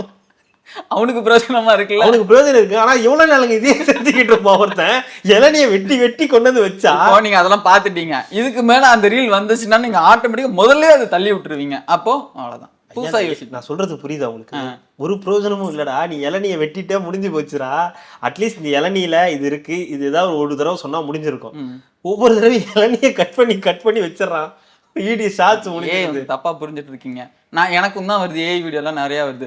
என் பேர் இஞ்சி இல்ல, என் பேர் இஞ்சி, நான் இன்னைக்கு குடிக்கிறதுனால என்ன ஆகுது தெரியுமா அப்படின்னு சொல்லிட்டு அந்த இஞ்சி போய் குடலுக்குள்ள எல்லாம் போய் அது மாதிரி காட்டினா கூட பரவாயில்லைங்க, சந்தோஷம். சரி பரவாயில்ல, இஞ்சியை குடிச்சது. இப்போ நம்ம ஆசைப்பட்டு பிரியாணி சாப்பிடுவோம், இந்த பிரியாணியை சாப்பிட்றதுனால உனக்கு என்ன பிரச்சனை வரும் தெரியுமா? இதோ பாரு, இந்த உடலுக்குள்ளார போகும்போது, இந்த குடலுக்குள்ளார போகும்போது, இப்ப பிரியாணி சாப்பிடும் போதே இப்ப இது சாப்பிடணுமா, இது குடலுக்குள்ளார போறதுலாம் அது என்ன நான் சாப்பிட்டுட்டு இருக்கும் போதே அதெல்லாம் இது குடலுக்குள்ளார போகும்போது இந்த பிரச்சனையெல்லாம் காட்டுது. இது நம்ம சாப்பிட்டே இது சாப்பிட்டோன்னே நீ வந்து உடம்பு பெருசா, பிரியாணி சாப்பிட்டாலே உடம்பு பெருசாயிடுமா? பிரியாணி சாப்பிட்டு வேலை செய்யணும், தண்ணி குடிக்கணும், டீ குடிக்கணும் அப்படின்னு சொன்னா பரவாயில்ல. நீ பிரியாணி சாப்பிட்டாலே உனக்கு இப்படி ஆயிடும், நீ சிக்கன் ரைஸ் சாப்பிட்டாலே இப்படி. சிக்கன் ரைஸ் நம்ம எல்லாம் மாசத்துல ஒரு தடவை சாப்பிட்டாலே பெரிய விஷயம், நமக்கே தெரியும். நம்ம அதெல்லாம் சாப்பிட மாட்டோம், எப்பயாதான் சாப்பிடும். ரெகுலரா சாப்பிட்றவங்களுக்கு இந்த வீடியோ தேவைதான். ஆனா அதையே பயமுறுத்துற மாதிரி உன் வாழ்க்கையில நீ இதெல்லாம் தின்னுட்டாலே போச்சுன்னா நான் அப்ப என்னத்தை தான் தின்றது? வெறும் பூண்டு, இஞ்சி, காலையிலுக்கு 2 ஷார்ட்ஸ், மதியானத்துக்கு 2 ஷார்ட்ஸ் செய்வாங்க, ஈவினிங்க்கு 2 ரீல்ஸ் அந்த மாதிரி பார்த்து வை. ஸோ அதனால ஏஐ அப்படின்றது ரொம்ப தேவையான ஒரு விஷயமா இப்போ அடுத்த ஜென்ரேஷனுக்கு மாறுது. எல்லா வேலைகளுக்கும் ஏஐன்றது ஒரு அரசியல் கட்சிகளுக்கே இப்போ ஏஐ தாங்க தேவைப்படுது. இப்போ நிறைய பேர் வீடியோ எல்லாம் போடுறாங்க, கிண்டல் பண்ணி வீடியோ போடுறாங்க, டிஎம்கேல இருந்து ஏடிஎம்கேல இருந்து டிவிகேல இருந்து போடும்போது, ஏன் விஜய் அவர்களுக்கு எவ்வளோ வீடியோஸ் போட்டீங்க, எல்லாமே ஏஐ வீடியோஸ் தானே. ஏடிஎம்கே சைட்ல இருந்து போட்டதும் ஏஐ வீடியோஸ் தான், டிஎம்கே சைட்ல இருந்து போடுறதும் இந்த பணம் எல்லாம் போறவன் 41 பணம் போற மாதிரி போட்டது இதெல்லாமே ஏஐ வீடியோஸ் தானே. ஸோ எல்லாத்துக்குமே உங்களுக்கு ஏஐ தேவைப்படுது. அந்த வகையில ஏஐக்கு ஒரு ஆள் தேவை. ஸோ அதுக்கு அது வேலை வாய்ப்புகள் உருவாகும், உங்களுக்கு அடுத்த கட்டத்துக்கு மாறும். எல்லா வேலைகளுக்கும் ஏஐயோடைய தேவை வந்து அதிகமாயிட்டே இருக்கு. அதுவும் தொழில்நுட்பம் வளர வளர அது அடுத்த கட்டத்துக்கு நகரதா. நல்ல விஷயங்களுக்கு பயன்படுத்தும் போது ஏஐனால எந்த தொந்தரவும் கிடையாது, எந்த பிரச்சனையும் கிடையாது. அது நோக்கம் மாறும்போது தான் அதோட பிரச்சனையே வந்து வருது. ஸோ ஏஐயோடைய அந்த விஷயம் கூட நல்ல விஷயம். அடுத்தது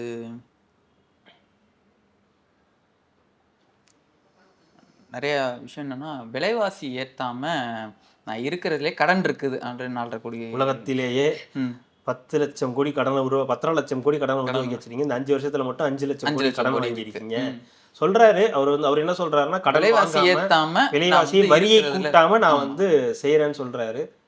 அது எவ்வளவு சாத்தியன்னு தெரியல. ஏன்னா இப்ப இவங்க இப்படி வாங்கி வச்சிருக்க கடனுக்கு ஏகப்பட்ட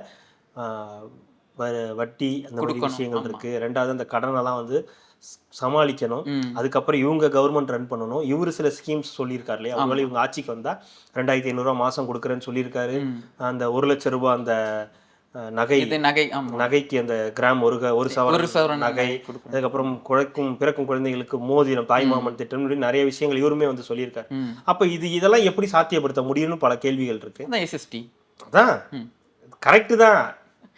நடைமுறைக்கு வந்தா அதான் சொல்றேன், ஆட்சி அமைச்சா அந்த முதல் 1 வருடத்திலேயே நம்ம வந்து தெரிஞ்சிடும். இல்ல அது இம்ப்ளிமெண்ட் பண்றதுக்கே ஒரு டைம் எடுக்கும். அது கண்டிப்பா ஆகும், உறுதியாகும். அது இப்படி ஒருவேளை தாவேக்கு ஆட்சிக்கு வந்துச்சுன்னா இதெல்லாம் சாத்தியப்படுறதுக்கு, இதெல்லாம் பண்றதுக்கே ஒரு 2 வருஷத்துக்கு மேல ஆகும் இதெல்லாம் சாத்தியப்படுத்துறதுக்கே. பட் அது வரைக்கும் பொறுமை இருக்கணும். எதிர்க்கட்சி அன்னை மாதிரி வாக்குறுதி கொடுத்துக்கலாம், அவங்க வாங்கின கடன்லாம் நான் கட்ட முடியாது, அடைக்க முடியாது, நான் வந்து ஃப்ரெஷ்ஷான அப்புறம் அவரை சின்ன நண்டு போயிடுவாங்க. இதெல்லாம் தான் நமக்கு எவ்வளவு இருக்கு பாருங்களேன். அப்பா, சித்தப்பா, அண்ணன், சின்னண்ணன், எவ்வளவு பேர் இருக்காங்க பாருங்க. நடுவுல சிறுத்தை என்ன அவர் என்ன சொல்றது, பெரிய மாமா. அவ்வளவுதான் விஷன், இவ்வளவுதான் சொல்லியிருக்காங்க. இன்னும் முழு தேர்தல் அறிக்கை வரவில்லை. வெயிட்டிங். ஒரு வாரம் இருக்குது, வெயிட் பண்ணிக்கிட்டே இருக்கேன். இந்த மாதிரி நல்ல திட்டங்களா இருந்துச்சுன்னா இன்னும் வெயிட் பண்றதுல தப்பு இல்லை. ஓகே, இதான் இருக்கு. மனசுல நினைப்பீங்க, பாரு இப்படிலாம் பேசுது. நான் எதுவுமே சொல்லுங்க, நீங்க தானே சொன்னீங்க. மக்கள் நல்ல திட்டங்கள் வந்துச்சுன்னா வெயிட் பண்றதுல தப்பு யாருங்க இல்லைன்னா இன்னும் 1 வாரம் இருக்குதுங்க, வெயிட் பண்ணுங்கன்னு தானே சொன்னேன். அதுவே ஒரு தோரணையா தான் இருக்கு. என்ன இதுல என்னங்க தோரணை இருக்கு? 1 வாரம் இருக்கு, வெயிட் பண்ணுங்க, வரும்னு சொன்னேன். அதே மாதிரி 16 தானே நிர்வாகிகள் சரியா வேலை செய்யலன்னு சொல்லி நிர்வாகிகள் கூட்டமும் சொல்லியிருக்காரு. திருப்பூர் போகிற பல்லடம், நாளைக்கு திருப்பூர் அந்த இதெல்லாம் வந்து ரோட் ஷோ 2 மணிக்கு மேலே ஸ்டார்ட் ஆகுது. ஸோ 2-3 இடங்கள்ல போறாரு. அப்புறம் ரோட் ஷோ ஃபுல்லாக ஒரு இடத்துல இல்லை, நைட்டு இந்த தடவை போறாரு. கொஞ்சம் எல்லாரும் சேஃப்டியா இருக்கிறது நல்லது. இல்லைங்க, நைட்டு திருப்பி பரப்புறதுனால நம்மளுக்கு பகீர்னு இருக்குது. பகல்ல கூட ஏதாவது தெரியுது. உசார் ஐயா உசாரு, ஓரஞ்சார உசாரு. நகநட்டுலாம் இல்லை, நகநட்டு இல்லை, உயிர் தான் சொல்றேன். அதான் சொல்றேன். கொஞ்சம் இல்லை பின்தொடருவாங்க, ஹெல்மெட் போட்டு போங்க, குழந்தைகளை கூட்டு போக. நடக்குது எங்க நடக்குது? ஐயோ, மறுபடியுமா அவினாசி அங்கதான் கோயம்புத்தூர்ல யார் வேட்பாளர்? அண்ணன் தான். நான் வரேன். அங்க போய் திருப்பி பாட்டிலுக்கு 10 ரூபான்னு பாடிட்டாருன்னு வச்சுக்கோங்க, முடிஞ்சிருச்சு.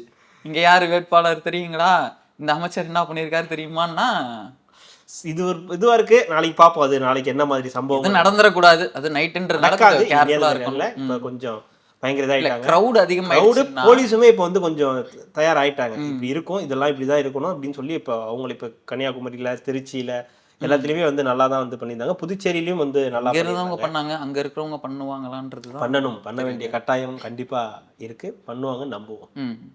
அடுத்தது இப்போ போயிடலாங்களா அடுத்ததுக்குள்ளலாம்? இப்பதான் போறோம். ஆமா, இவ்வளவு நேரம் சும்மா, இதுக்கு மேலதான் ஆமா. விஜய் அவர்கள் தனியா நிக்கிறதே பிஜேபி சொல்லிதான். ஹூ அண்ணன் சிறுத்தை ஓட்டுகளை இப்ப பிரிக்கணும். ஊர்ல இருக்கிறதெல்லாம் பிரச்சனை இல்ல. இப்ப விஜய் வந்து இப்ப நிக்கிறதே இவருக்கு பெரிய பிரச்சனையா இருக்கு. இதுதான் நாங்க அன்னைக்கே சொல்லிட்டோம், விஜய் வந்து பிஜேபியோட பி டீம் அப்படின்னு சொன்னோம். இன்னைக்கு அவரு தானே முன்னாடி சொன்னாரு விஜய் அவர்களுக்கு விஜய் பிஜேபியோட போய் சேர்ந்துடக்கூடாதுன்னு சொன்னது அவரு தானே. ஆமா,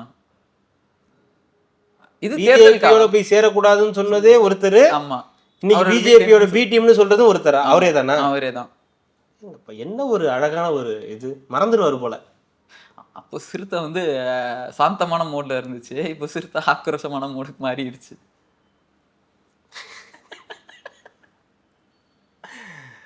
பாவங்க, அவர் உண்மையாவே எனக்கு பாவமா தான் இருக்கு. அதாவது என்னன்னா, ஒரு தலைவர், ஒரு கட்சியுடைய தலைவர் வந்து எப்படி இருக்கணும்ன்றதுக்கு அடையாளமா இருந்தவர், இன்று அதெல்லாம் மறந்து போய் எப்படி இருக்கக்கூடாதுன்றதுக்கு ஒரு அடையாளமா மாறிக்கிட்டு இருக்காரு. அவர் அடிக்கிறத கூட வந்து ஏதோ பெருமையா வந்து சொல்றாங்க. எந்த ஒரு தொண்டனுக்கும் தன் தலைவன்ட்டு அடி வாங்கினா அது ஒரு மாதிரி அவமானகரமான விஷயம் தான். ஏன்னா ஒரு தலைவரை எப்பயுமே பார்க்க முடியாது, பார்க்குறப்ப ஆர்வமா வரதான் செய்வாங்க. அன்னைக்கு திருமாவளவன் அவர்கள் ஒரு தொண்டரை அடிச்சதை வந்து யாரும் பெருசா தப்பா எடுத்துக்கல. ஆனா நீங்க யோசிச்சு பாருங்க, ஒரு விஜயகாந்த் இந்த மாதிரி பண்ணப்ப எவ்வளோ தூரம் வந்து இழிவா பேசியிருக்காங்க. ஒரு விஜய் அவர்கள் சும்மா ஏதாவது ஒரு கண்ணை காட்டினாலோ கோவப்பட்டாலோ, அவங்க தொண்டர்கள் சும்மா மேலே ஏறி வேன் மேலே ஏறினாலே பார்த்தியா ஜோம்பி கூட்டம், தற்கூரி கூட்டம்னு சொல்லக்கூடிய இடத்துல இருக்காங்க. ஆனால் திருமாவளவன் அடித்ததை யாருமே பெருசாக எடுத்துக்கல. ஏன்னா அந்த தொண்டன் பண்ணது தப்பு அப்படின்றது எல்லாருக்கும் தெரியும், அதனால அடித்தார். ஆனால் அதை பெருசாக்கலை பார்த்தீங்களா, அதுதான். அவர் ஏன் வார்த்தையால பேச மாட்டாரா அண்ணன்? அவர் சொல்றத அவர் கேட்கல. இல்லைங்க, இன்னொரு வீடியோ ஒன்று பார்த்தேன், ஏதோ குழந்தைக்கு பேர் வைக்கிறதுக்காக ஏதோ ஒன்று பார்த்தீங்களா? பார்த்தேன். கூட்டு போய் கொடுத்துருக்காங்க. பேர் வச்சுட்டு ஏன் இப்படி கூட்டு வர அப்படின்னு தலையில அடிக்கிறாரு. கூட்டு வரும்போது ஏதாவது இது வலுவா கூட்டு வந்து வாயில சொல்லு, கையில தான் மைக் இருக்குதுல்ல, இனிமேட்டு இந்த மாதிரிலாம் வராதீங்க, கூட்டு வராதீங்கன்னு சொல்ல வேண்டியது என்ன அடிக்கிற? அடங்க மாரு, நீ அடிக்க மாட்டேன்னு தானே சொன்ன, அத்துமீறு. அதனாலதான் அவன் திருப்பி அதை மறந்துடக்கூடாதுல்ல, அதுக்காக அப்பப்போ செஞ்சு பார்த்துக்கிறது. அதெல்லாம் அடங்க மாரு, அத்துமீறு, திருப்பி அடி, திமிரி எடு, அவன் பண்ணிடுவான் கடைசியா. அந்த மாதிரி அடங்கமா இருக்காம இருந்தா அப்புறம் எதுக்கு 12 சீட் வாங்கிட்டு வந்திருக்கலாம்ல, அங்க மட்டும் ஏன் அடங்கமா இருந்தீங்க? நான் சொன்னது தொண்டர்கிட்ட, நீ என்ன கூட்டணி கட்சியிலே போய் அடங்கமாறு அத்துமீறுன்னு இருக்க. ஐயா, நான் இன்னொரு விஷயம் சொல்றேன். வேல்முருகன் அவர்கள் வந்து இதுல இருந்து திமுக கூட்டணில இருந்து வெளியே வந்துட்டாங்க. அவரு சொன்ன விஷயம் நானா சொல்லல, அவரு இப்ப ரீசெண்டா ஒரு இன்டர்வியூ போயிருந்தேன், அந்த இடத்துல அவரு சொன்ன விஷயம். அண்ணன் கூட வந்து எனக்கு ஃபோன் பண்ணி, என்ன வேல்முருகா ஏன் போற, வந்துடுறீங்களா? இருங்க, இல்ல இருங்க, அப்படிலாம் பண்ணாதீங்க, நம்ம கூட்டணினா அப்படி இப்படி இருக்க தான் செய்யும், நம்ம தான் கொஞ்சம் வந்து பொறுத்துட்டு போகணும் அப்படின்றார். அது நீங்க பண்ணுங்க, ஏங்க அவருக்கு போய் சொல்றீங்க பொறுத்து போகணும்னு? ஏன் அவருக்கு சொல்லணும்? அவருக்கு என்ன தேவை இருக்கு? அவரு உங்களை மாதிரி 8-10 வாங்கினா கூட பரவாயில்ல, சரி 6-8 வாங்கினா கூட பரவாயில்ல, 10 உங்களுக்கு ஜாஸ்தி தரமாட்டாங்க, 6-8 வாங்கினா கூட பரவாயில்ல, அவருக்கு கொடுக்கறது 1-2ன்றாங்க. அதுக்கே அவ்வளோ அவமானப்பட்டு நம்ம கேள்வி என்னன்னா, நீங்க இவ்வளவு நாள் அவமானப்பட்டு அதுல இருந்தீங்கன்றது தான். அதுக்கு ஒரு நிறைய விளக்கம் கொடுக்குறாரு. நான் இருந்தேங்க, உண்மைதான், நான் 2-3 தடவை போய் சொல்லியிருக்கேன், நான் விலகிக்கிறேன்லாம் கூட சொல்லியிருக்கேன், அவங்க வேணாம் இருங்க வைங்கன்னு சொன்னாங்க. கடைசி நாள்ல கூட ஏன் புகழ்ந்து பேசணும்னா, அமைச்சர்கள் 2-3 பேர் வந்து வற்புறுத்தி சொன்னாங்க, அதனால நான் வந்து பேச வேண்டிய கட்டாயமே தவிர எனக்கு பேசணுன்ற எந்த எண்ணமும் கிடையாது. அதே மாதிரி தனிப்பட்ட முறையில் முதலமைச்சர் வந்து ஒரு நல்ல பண்பான மனிதர், என்னை வந்து ரொம்ப இதுவா பேசுவாரு, வாங்க வேல்முருகன் சொல்லி ஒரே ஒரு எம்எல்ஏ தானா கூட அவர் வீட்டுக்கு விருந்துக்கு போனப்போ கூட வீட்டுக்குள்ளார இருந்து வீட்டு வாசல் வந்து கார் வரைக்கும் வந்து என்னை வந்து வழி அனுப்பி வச்சாரு. அதனால நான் வந்து அவர் முதலமைச்சர் ஆகணும், மீண்டும் முதலமைச்சர் ஆகணும்னு சொன்னேன். பட் இந்த ஆட்சி அதனால திருப்பி வரணும், இந்த ஆட்சி நல்ல ஆட்சி அப்படின்றதுக்காக சொல்லல. அப்போ திருமாவளவன் அவர்கள் ஃபோன் பண்ணி சொல்றாரு நீங்க அட்ஜஸ்ட் பண்ணி போய்க்கிங்க அப்படின்றாரு. அப்பனா அவர் எவ்வளவு அட்ஜஸ்ட் பண்ணி அங்க இருக்காரு பாருங்க. இதுல இன்னொரு விஷயம், திருமாவளவன் விஜய் வந்து பாஜகவுடைய பி டீம் அப்படின்னு, அதாவது நிக்க வச்சு நீங்க ஒரு 10-15 தொகுதி நீங்க ஜெயிச்சிருங்க, அப்படி ஜெயிச்சுட்டா நீங்க தான் முதலமைச்சர்னு சொல்லி அவங்க வந்து சொன்னாங்களாம். சரி, நான் அவரு ரூட்லயே போவோம். பிஜேபி விஜய் அவர்களை நிக்க வச்சிருச்சு, தனியா நீங்க நின்றுச்சு, 10-15 சீட்டு தனியா நின்னு ஜெயிச்சிருங்க அப்படின்னு இருக்கு. பரவாயில்லையே, பிஜேபி அவரை தனியா நிக்க விட்டு 15 சீட்டு ஜெயிங்க, உங்களை முதலமைச்சர் ஆகிறேன்னு சொல்லுது. நீங்க ஒரு கூட்டணியில இருக்கீங்க, சமூக நீதி கூட்டணியில, நீங்க நிக்கிறேன்னு சொன்ன உங்களையே நிக்க விடலையே. இதுல யாரு பி டீம்? விஜய் வந்து பிஜேபியோட பி டீம். ஓகே, நீங்க யார் பி டீம்? நீங்க எப்படி இந்த இதுல உங்களுடைய இதுல 8 பேர்ல வந்து நீங்க நிக்க கூடாதுன்னு எப்படி நீங்க வந்து சொல்றாங்க? திமுக தான் தமிழ்நாடு பிஜேபியா? உண்மைதான், இதுல பொய்லாம் கிடையாது. தமிழ்நாடு பிஜேபின்னு கூட சொல்ல, தமிழ்நாட்டோட திமுக இது. டெல்லியோட திமுக தான் பிஜேபி. நீங்க தப்பா சொல்றீங்க. அப்படி சொல்லிட்டேன் நான், மாத்தி சொல்லி. பிஜேபி வந்து பிரச்சனை கிடையாது. இப்ப பிரச்சனை திமுக தான். டெல்லியுடைய திமுக பிஜேபி, டெல்லியுடைய பிஜேபி தான் தமிழ்நாட்டு திமுக. எப்படி வேணாலும் வச்சுக்கலாம் நீங்க. அந்த அளவுக்கு ரெண்டு பேரும் பின்னி பிணைந்து இருக்கக்கூடியவர்கள் எல்லா விஷயத்திலையும். அது கூட்டணி கட்சிகள்ல சிதைக்கிறதா இருக்கட்டும், இவங்க வந்து சேர்த்து அழிப்பாங்க, சேர்த்து கொஞ்சம் கொஞ்சமா ஊடுருவாங்க. இவங்க கூட்டணியில வச்சுக்கிட்டே அழிச்சுக்கிட்டே இருப்பாங்க. அது எல்லாமே தெரியும், இவங்களுக்கும் தெரியும், திருமாவளவர்களுக்கு கூட தெரியும். ஆனா தொடர்ந்து ஒரு அரசியல் காலத்துக்காக எப்ப பார்த்தாலும் BJP B team, BJP B team, இது புளுத்து போன ஒண்ணு. ஆதி காலத்துல இருந்து கேட்டு கேட்டு கேட்டு எப்ப பிஜேபி வந்து மெஜாரிட்டி வந்து 2014 வந்துச்சோ அப்பயத்துல இருந்து கமலஹாசன் வந்தா பிஜேபி பி டீம், தேமுதிக பிஜேபியோட பி டீம், காங்கிரஸ் பிஜேபியோட பி டீம், பிஜேபியோட பி டீம். எது? ஆமா, பிஜேபி சூப்பர், வெரி குட். அந்த அளவுக்கு மாத்திட்டாங்க. ஸோ திருமாவளவன் சொல்றதுல ஒரு வேல்யூவும் கிடையாது. பிஜேபி ஆர்எஸ்எஸோட பின்னணி அப்படி சொல்றாங்க. ஆர்எஸ்எஸ் பின்னணி, பிஜேபியோட பி டீம், விஜய் தான் சிஎம், எல்லாம் சரிதான். அவருக்காக அந்த வாய்ப்புகள்லாம் இருக்கு. நமக்கு புதுசா போய் எடுத்துட்டு வந்திருக்காங்க, நினைச்சு கூட பார்க்க கூடாது. அதான் சொல்லியிருக்காரு, வன்னி அரசு டெபாசிட் வாங்கிடுவாரா? உங்க தலைவர் 10-15 சீட்டு ஜெயிச்சு அவங்க முதலமைச்சர் ஆயிட்டு இருக்காரு. இவர் வந்து இந்த சைடு வந்து டெபாசிட் கூட வாங்க மாட்டேன். 2 பேர் கலந்து பேசி ஒரு முடிவுக்கு வாங்க. ஏன் தனித்தனியா பேசிட்டு இருக்கீங்க? நீங்க 2 பேர் பேசி யாருப்பா என்னப்பா, நீ என்னப்பா இப்படி சொல்ற, நான் என்னப்பா இப்படி சொல்லிட்டு இருக்கேன், ஒரே மாதிரி பேசுவோம்ப்பா, பாபநாசம் படத்துல வர மாதிரி மாத்தி மாத்தி கேட்பாங்க, நம்ம தான் ஒரே மாதிரி பேசணும் அப்படின்னு பேசி வாங்க. அதை விட்டுட்டு நீ இவர் ஒண்ணு சொல்றாரு, அவர் ஒண்ணு சொல்றாரு, சிந்தனை செல்வனுக்காக அங்க ஓட்டு கேட்க போனாரு, அதிமுக எங்க கூட பேசிக்கிட்டு இருந்துச்சு அப்படின்றாரு. இப்ப ஏன் நீங்க சொல்றீங்க அதிமுக எங்க கூட வந்து பேசிக்கிட்டு இருந்துச்சுன்றத 3 வருஷமா எங்க கூட பேசிக்கிட்டு இருந்துச்சு, நான் போய் இருந்தா பிஜேபி வந்து அவங்க கூட போய் சேர்ந்திருக்காரு, சேர வேண்டியதான். நான் சேர மாட்டேன். பிஜேபி உள்ள வரும், கொள்கை கூட்டணி இருக்குல்ல, அதான் பிஜேபி உள்ள விடணும். அதுதான் இவங்களோட நோக்கமே. என்ன, பிஜேபி உள்ள வந்துடணும். சாரி பாஸ், அது வந்து ரொம்ப நாள் ஆச்சு, நீங்க புதுசா அதில் வர வைக்கிறதுக்கு ஒன்றும் கிடையாது.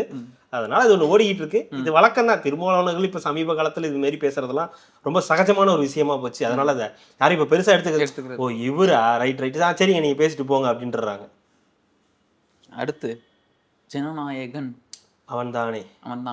அவன்தான் பெரிய வேலையா பார்த்து விட்டு போயிட்டு திருப்பி விஜய் நடிக்க போறாராம். நல்லது தானே. எனக்கு நம்பிக்கை இல்லை. தம்பி ஹாப்பி. ஹாப்பியா? நம்பிக்கை இல்லைன்றது வேற. நடந்தா ஹாப்பி. ஆனா நடக்கிறதுக்கு 100% இல்ல, 1000% வாய்ப்புகள் கம்மி. நான் ஆல்ரெடி டிக்ளேர் பண்ணிட்டார், நான் இதுக்கு மேல இல்ல, அரசியல்ல இறங்கிட்டேன், வரமாட்டேன்னு டிக்ளேர் பண்ணிட்டாரு. Okay, good. வரலனாலும் ஒன்றும் பிரச்சனை கிடையாது. வந்தா ரொம்ப சந்தோஷம்.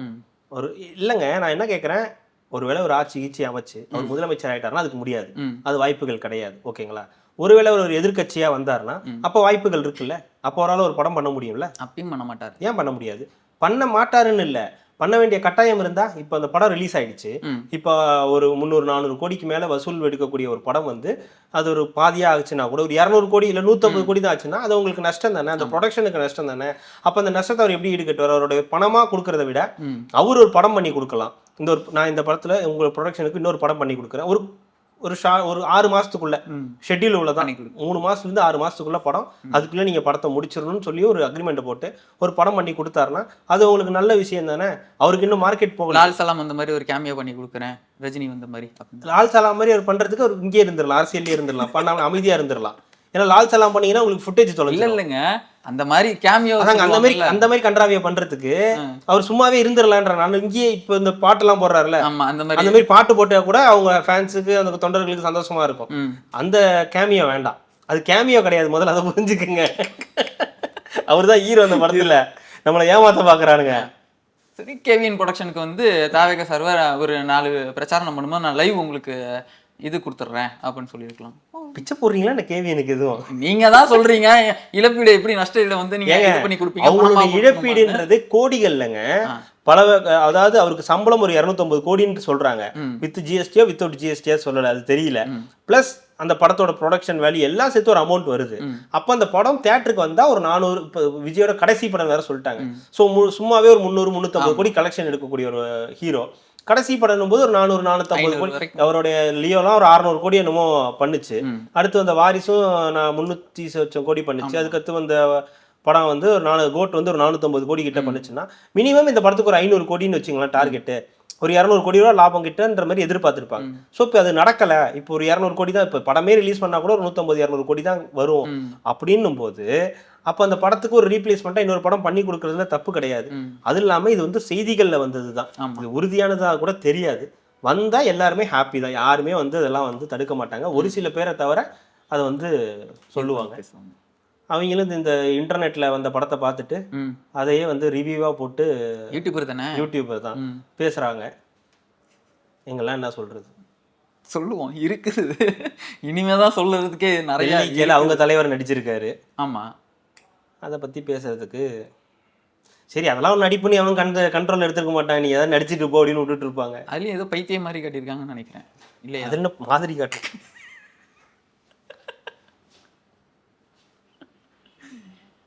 அங்க போய் அண்ணன் இளநீ கரும்புச்சாருன்னு ஆரம்பிச்சிருக்காரு.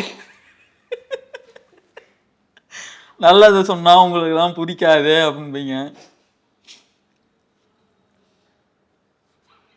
அண்ணனுக்கு நான் வரேன், வெயிட் அண்ட் வாட்ச். டி நகர்ல டி நகர் துணி விற்கிறாங்கன்னு நினைக்கிறேன். ஆமா, சைக்கிள்ல பிரச்சாரம் போயிருக்காரு. விஜய் டி நகர்ல சைக்கிள்ல போய் ஜெப்டோ விஜய் அப்பா வந்து மீஷோ விஜய் டி நகர்ல பிரச்சாரம் பண்ண போன திமுக எம்எல்ஏ வந்து ஜெப்டோ விஜய்ன்னு சொல்லி மாத்திருக்காங்க. ஒரு மாதிரி பயமா தான் இருந்துச்சு எனக்கும். யார் இவங்கெல்லாம்? ஓ, வேட்பாளரா? அதாவது விஜய் சைக்கிள்ல இறங்கி பிரச்சாரம் பண்ணா ஏதாவது ஒண்ணு பேச வேண்டியது. ஆமா, ஆனா அதே வேட்பாளர் இவங்க வேட்பாளர் இறங்கி பண்ணா அது வந்து பாத்தீங்களா, இவ்வளவு காலையில தான் போவாங்க. சைக்கிள் இருந்துருச்சு, சைக்கிளிங் காலையில தான் பண்ணுவாங்க. போயிருக்காங்க, ஏதோ ட்ரை பண்ணியிருக்காங்க. சரி, என்ன பண்றது, எல்லாம் காப்பி வாக்குகள் தானே, எல்லாம் காப்பி. வாக்கு கேட்ட மாதிரி தெரியல, ஏதோ சைக்கிள் அவங்க பாட்டுக்கு போயிட்டு இருந்தாங்க, அவ்வளவுதான். வாக்கெல்லாம் கேட்ட மாதிரி தெரியல. நாங்க பாருங்க வாக்கு கேளுங்க அப்படின்லாம் நீங்களே செட் பண்ணி அவனை அண்ணன் இங்க பாருங்கன்னு சொன்னா அதுக்கு என்ன பண்ண முடியும்? டி நகர்ல ஏகப்பட்ட பஞ்சாயத்து போயிட்டு இருக்கு. ஆமா, முன்னாள் எம்எல்ஏ அவருக்கு தரல, கருணாநிதி அவருக்கு தரல, அவங்க தாவேக்கால சேர்ந்துட்டாங்க. இவருக்கு இப்ப சீட் கொடுத்துருக்காங்க. இது எந்த அளவுக்கு ஒர்க் அவுட் ஆக போகுதுன்னு தெரியல. சத்யா அங்க பயங்கரமான டஃப் கேண்டிடேட்டு. டி நகர் சத்யா ஏடிஎம்கே, அவர் பயங்கரமான லாஸ்ட் இயரே ரொம்ப சொற்ப வித்தியாசத்தை தான் வந்து அவங்க ஜெயிச்சாங்க, டிஎம்கே ஜெயிச்சுதாங்க. அது இல்லாம இப்போ இன்னொரு முக்கியமான வேட்பாளர் அங்கே நிற்கிறாரு தாவேகா சார்பா. ஸோ இது எல்லாம் சேர்ந்து என்ன சொல்லுங்க, பொதுச் செயலாளர் அவர் இன்னும் முக்கியமான பொதுச் செயலாளர் அங்கே வந்து நடந்து போறீங்க. அப்படியே பொதுச் செயலாளர் டி நகர்ல வேட்பாளராக இருக்காரு. ஆனால் அந்த தொகுதிக்கு அவர் வரமாட்டாரு. அவருக்கு பதிலாக நம்ம ஓட்டேரி ஜெயக்குமார் அவங்களாம் போய் வாக்கு கேட்பாங்க, மற்றவங்கெல்லாம் போய் கேட்பாங்க. அவருக்கு தலைவர் கூட இருக்கிறது தான் முக்கியம், அதனால அவர் கூட போயிட்டாரு. வீடியோலாம் போட்டு வாக்கு கேட்டுட்டு இருக்காரு. நிறைய வீடியோலாம் போட்டிருக்காரு, ஏதோ இதெல்லாம் கொடுத்துருக்காரு, பத்திரிகையில் இதெல்லாம் கொடுத்துருக்காரு. Top notch. Don't underestimate Bussy Anand sir. நான் எதுவும் சொல்ல விரும்பல, அவ்வளவுதான். ஜெயிச்சுட்டு வரட்டும் அந்த தொகுதியில். சத்யாவா? புசி ஆனந்த் அவருக்கு எனக்கு தெரிஞ்சு புதுச்சேரியிலேயே கொடுத்துருக்கலாம் அவருக்கு. தெரியுதா? தளபதி நீங்க தமிழ்நாட்டு சிஎம்மா இருங்க, நான் புதுச்சேரி சிஎம்மா அப்படின்னு ஒரு ரங்கசாமி. உன் பையன் ரங்கசாமி, உன் பையன் கரெக்டாக வரமாட்டானா? இருந்திருக்கலாம் அப்படி, எதுனால சரி பக்கத்துலேயே வச்சிருக்கணும்னு நினச்சிருக்காரு போல இருக்கு. ஒரு டிஸ் ஆண்டனி தான் ரங்கசாமி, பாஷா பாஷா தான் விஜய், விஜயகுமார் ரங்கசாமி தான் புசி. எவ்வளோ பெரிய ஆளாக இருந்தாலும் வாழ்க்கையில் ஒரு தப்பு பண்ணுவோம். நீ பண்ண தப்பு உங்க அப்பாவை கொண்டு வந்து இங்கே விட்டுட்டு என்ன மன்னிச்சிரு ரங்கசாமி. அந்த மாதிரி ஆயிட்டு இருக்கோம், பார்த்துக்குங்க. அப்போ இதெல்லாம் தாவேக்காலேருந்து திமுகக்கு இது ஒன்றும் புதுசு கிடையாது, ஆனா இது புதுசு. இது புதுசு கிடையாது தான், இது ரொம்ப எதிர்பார்க்கப்பட்டது. ஆனா இப்போ கொஞ்சம் லேட்டா நடந்திருக்கு. அதிமுக தானே போயிடுறதா தகவல் வந்துச்சு. அது ஏதோ அவங்க மனநிலை குழப்பத்துல இருந்தாங்களாம், எங்க போறது என்ன ஏதுன்னா. அவங்களோட அண்ணன் வந்து திமுகன்றதுனால அவர் ஏதோ பிரபலமான ஒரு பேர் சொல்லிடுவோம், இது அஜிதா ஆக்னல். அதுதான் தூத்துக்குடியில அஜிதா ஆக்னல் வந்து திமுக போய் சேர்ந்திருக்காங்க. கனிமொழி அவர்களின் முன்னிலையில வந்து சேர்ந்திருக்காங்க. முதலமைச்சருடைய முன்னிலையில சேர்றதா பேச்சு. கடைசி கட்டத்துல ஏதோ இவங்க எம்பி, அந்த தொகுதியோட எம்பி, அவங்க முன்னிலையில வந்து இணைஞ்சிட்டாங்க. இதுல என்ன இருக்கு, அவைக்காலம் இருந்தாங்க, திமுகவுக்கு போயிட்டாங்க, அவ்வளவுதான். என்ன ரொம்ப ரொம்ப பரபரப்பா இயங்கிட்டு இருந்தாங்க, நிறைய விஷயங்கள் பண்ணியிருக்காங்க. இனி அது நடக்காது, இனி நடக்காது. ரெண்டாவது பனையூருக்கு வரும்போது விஜயோடைய காரையே வந்து மறிச்சு இது பண்ணது அப்படின்றதெல்லாம் வந்து அந்த கட்சிக்கு அது பிடிக்காது. அங்க இருக்கிற அவங்கள சுத்தி இருக்கிறவங்களுக்கு அது பிடிக்காது. ஜென்ரலா அந்த மாதிரி விரும்ப மாட்டாங்க தலைவர்கள். ஸோ விஜய் அவர்கள் அஜிதாவை கூப்பிட்டு பேசினாங்களா இல்லையான்ற டீட்டெயில் நமக்கு தெரியாது. ஸோ அவங்களோட விருப்பம், அவங்க எந்த கட்சிக்கு வேணாலும் போகலாம். என்னுடைய இனி செயல்பாடுகள் எப்படி இருக்கு அதுதான் சொல்ல வரேன். நீங்கள் வந்து இந்த வைஷ்ணவி அவங்கள மாதிரியோ இல்லை இப்போ போய் சேர்ந்தாங்களே காஞ்சனா கேரியர் வீடியோ போட்டிருக்காங்க என்னன்னு திமுகக்கு நாங்கள் வந்து அடிச்சு அந்த மாதிரி அசைன்மெண்ட் தான் உங்களுக்கு அசைன்மெண்ட் தான், அந்த மாதிரி செய்யலாம். பட் நீங்க இருந்த கட்சியை வந்து போயிட்டு தூட்டுறது, அவரெல்லாம் ஒரு தலைவரா, அவர் வந்து பெண்களுக்கு அப்படிலாம் பேச ஆரம்பிச்சீங்கன்னா அதுக்கான எதிர்வினையும் நீங்க தான் வந்து எதிர்கொள்ளணும். அதுக்கு யாரும் எதுவும் பண்ண முடியாது. அதாவது கட்சி அரசியல் பேசுங்க இல்லதான், கட்சி வந்து மாறி வேற கட்சிக்கு போறதுன்றது அவங்க விருப்பம். அதுல வந்து நம்ம எதுவும் போய் சொல்ல முடியும், நீ அந்த கட்சிக்கு போனாலும் கேட்க முடியாது. ஆனா இவ்வளவு நாள் நீங்க வந்து விஜய் அவர்களை புகழ்ந்து பேசியிருக்கீங்க, உயிர் உள்ள வரைக்கும் விஜய் அவர்கள் தான் தாவேக்கா தான் சொல்லியிருக்கீங்க. இப்போ நீங்க மனம் மாறி அந்த கட்சிக்கு போயிருக்கீங்க, நீங்க அந்த கட்சியை பணியை பார்க்கலாம், அந்த கட்சியில் உள்ள என்னென்ன வேலைகள் கொடுக்குறாங்களோ அதை பார்க்கலாம். ஆனா அந்த கட்சி இந்த வேலையை கொடுத்துச்சுன்னு இந்த வேலையை பார்த்தீங்கன்னா அவங்க அப்புறம் அவங்க வேலையை பார்த்துருவாங்க, அதுக்கு யாரும் பொறுப்பாக முடியாது. செந்தில் பாலாஜி 8000 ரூபாய் டோக்கன் அது பேசிட்டீங்க, வேற லெவலுங்க. அது இந்த திங்கிங்கே அது ஒரு மாதிரி வித்தியாசமா இருக்குங்க. டோக்கனே கொடுத்துருக்க கூடாது, கொடுத்துட்றேன் பாருங்க டோக்கன். நான் என்ன கேட்குறேன், டிஜிட்டல் டோக்கன் வைங்கன்றேன், ஏன் அது பண்ண மாட்டேன்றீங்க? டிஜிட்டல் டோக்கன்னா டிஜிட்டல் டோக்கன்னா வாட்ஸ்அப்பில் அனுப்பி விடுங்க, அந்த பாருங்க உங்களோட இதுன்னு போட்டு நம்பர்லாம் போட்டு சீரியல் நம்பர்லாம் போட்டு டிஜிட்டல் டோக்கன் அனுப்புங்க. டிஜிட்டல் ஐடியா கொடுக்குறோமோ இல்லைங்க, அது பெண்களுக்கு அது ஒத்து வராதுங்க. கையால் பார்த்து அதை ஃபீல் பண்ணது தொட்டு டச் பண்ணி 8000 ரூபாய் 8 3 அப்படின்னு போட்டு காட்டினாதான் அவங்களுக்கு அது பிடிக்கும். அதனால நேரடியாக கொடுக்குற அனுபவம் இருக்குல்ல, அது நல்லா இருக்கும். பணம் மட்டும் ஜிபேல வந்தா நல்லா இருக்கும், அது வேறு. That is Annamalai university.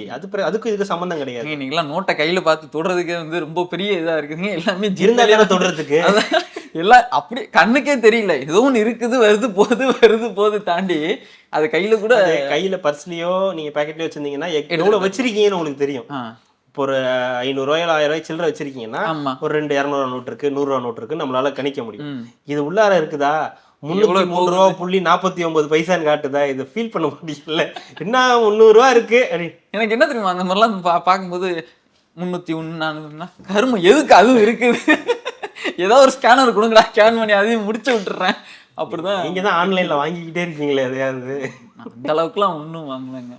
அன்னைக்கு ஒரு நாள் இந்த இது வாங்கினாரு ஆன்லைன்ல, அது ஒன்றா இப்படின்றாதீங்க, ஆன்லைன்ல எல்லாம் கிடையாது. இல்லைங்க, க்ரீம் சொன்னேன், க்ரீம். ஆமா, ஃபேஸ் வாஷ் அதெல்லாம் வாங்கினாரு. அதுலயும் நொற வரலன்னு என்னைய தான் திட்டுறாரு. நம்மலாம் சோப்பு போட்டா ஃபேஸ் வாஷ் பண்ணா நொற வரணும்ல, நுறையே வராம தேடி கண்டுபிடிச்சு ஒன்று வாங்கி வச்சிருக்காரு. அது போட்டா அதுல ஒரு ஃபீலும் கிடையாது இதுல, அதனால அதை வாங்குறது இல்லை. அதனால தான் நான் கருப்பாயிட்டேன். அது 2 3 தடவை போட்டாதான் கருன்னு இருக்கேன். மாதிரி போட்ட உடனே கையெல்லாம் அப்படியே கீச்சுன்னு கத்தும் பார்த்தீங்களா, அந்த மாதிரி தான் வாங்கணும் இனிமேட்டு. அது அடிக்கிறவர்களுக்கெல்லாம் இனிமேட்டு அதுதான் போட்டாகணும் போல இருக்குங்க. சீமான் அவர்கள் கேட்டிருக்காரு, நான் கேட்கல, அவரு தான் கேட்டிருக்காரு. வழக்கம் போல இந்த போரை செய்து உங்கள் பிள்ளைகள் வெற்றி பெற நீங்கள் எப்போதும் போல திரள் நிதியில் எங்களுக்கு உதவ வேண்டும் என்று உங்கள் மகன் அன்போடு கேட்டுக்கொள்கிறேன். கை கட்டி. ஓ சதியா? கேட்டிருக்க. எனக்கு என்ன தெரியல, மற்ற நேரம்லாம் வயிற்றுலையும் வாயிலையும் அடிச்சு பேசுறாரு. திருநெல்வேலி கேட்கும்போது மட்டும் ஏன் அமைதியா பேசுறாரு? நமது பிள்ளைகள் மிகவும் களத்தில் உற்சாகத்தோடு இருந்தாலும் நம்ம அடிக்கடி சந்திக்கக்கூடிய ஒரு நெருக்கடி இந்த நீதி மட்டுமே. யாரு? அண்ணன். இல்ல நம்ம நெருக்கடி சந்திக்கிறோமா? ஆமா, அது மட்டும் தான் நம்ம நெருக்கடி இல்ல, மட்டும் தான் இருக்கு. மத்தபடி எல்லாம் சாரசாரையா வந்து அப்படியே கேட்டு நம்மளே இருக்கிறதா சுடுகாட்டுக்கு போறதான்னு சொல்லிதான் பேசிக்கிட்டு இருக்கோம். நான் சுடுகாட்டுல போய் பேசியிருந்தாலே 10-15 பேர் நேரத்துக்கு கவர் பண்ணிருப்பேன். உங்ககிட்ட எல்லாம் பேசி என் தொண்டை தண்ணி தான் போகுது.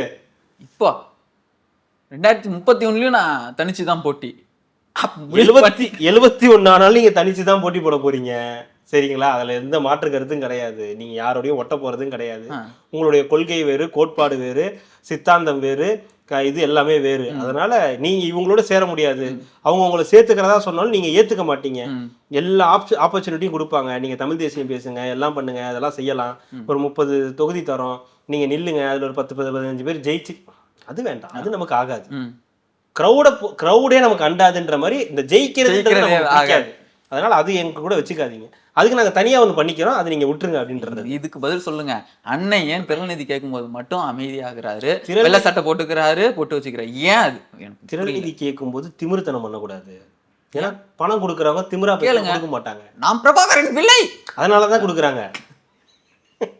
அந்த ஒரே ரீசன் ஆக்ரோஷமா கேட்டு நம்மளை ஜெயிக்க வைங்க, நம்மளுக்கு நிதி பத்தல கொண்டு வாங்கன்னு சொல்லிட்டு ஒரு ஆக்ரோஷமா பேசினா அது வேறங்க. அது வந்து கேட்கிற ஆட்கள் வேற, அவங்க ஓகே, அவங்களுக்கு இதுக்கு சம்பந்தம் கிடையாது. இங்க பேசுறவங்க வேற, இவங்க வந்து டோட்டலா வேற. இவங்க வந்து காசு கொடுக்கறவங்க கிடையாதுல்ல. சோ அதனால இவங்க என்ன வேணா பேசலாம். ஆனா அவங்க எல்லாம் காசு கொடுக்கறவங்க, அவங்கள்ட்ட நீங்க அப்படிதான் பேசணும். இவங்க கிட்ட நீங்க என்ன எகத்தாலும் பேசலாம், ஏன்லாம் வானலாம் போனலாம், நீ எல்லாம் சாக வேண்டியவன்தான்னு சொல்லலாம், எல்லாம் சொல்லலாம். இங்க அப்படி பேச முடியாது. ஆனா அங்க அப்படி பேசிதான் ஆகலாம். செந்தில் தான் அண்ணே. அண்ணே வேற ஏதோ ஒன்று சொல்லியிருக்காருங்க. இந்த கேள்வி, அவங்க வைஃப் வந்து கோடிக்கணக்கில் இருக்குதுல்ல, இவங்க இல்லைன்னா அவங்க தான் நான் வேட்பாளர் போடலாம். வாழ்க்கையில் பாதி துணைவி பாதியே பண்ணுறாங்க, சீட்டு கொடுக்குறீங்க, இல்லை அவங்க கிட்ட கேட்கலாமேங்க நிதி இருக்கேன் இருக்குது. அதுக்காக அவங்கள்ட்ட இருந்தே எடுத்துக்கிட்டு இருக்க முடியுமா? அவங்கள்ட்ட இருந்தே பண்ணிட்டு இருங்க. கேட்க வேண்டிய எலெக்ஷன் தான் முடிகிற நேரம், இன்னொரு 10 நாள் தான் இருக்குது, தேர்தல் செலவுன்னு வாங்கி கொடுக்க வேண்டியது தானே. ஆனானப்பட்ட 75 வருஷ கட்சியே ஒன்றும் கையில காசு இல்ல, சேகர் பாபு கிட்ட வாங்கி தான் கொடுக்குறோம், செலவு பண்ணிக்கிட்டு இருக்கோம். நீங்க மனைவி வச்சிருந்தா அவங்கள்ட்ட இருந்து வாங்கி செலவு பண்ணிட முடியுமா? அது என் தன்மானத்துக்கு இழுக்கு இல்லையா? இதுல என்ன தமிழ் பிள்ளைகள் நீங்க இருக்கும்போது அவங்கள்ட்ட போய் நம்ம போய் காசு வாங்கலாமா? கேட்டா நான் வந்து தெலுங்கு பிள்ளையா மாறி நீங்க இல்லங்க, தென்னம்பிள்ளையா கூட மாறிட்டு போங்க, அத பத்தி பிரச்சனை கிடையாது.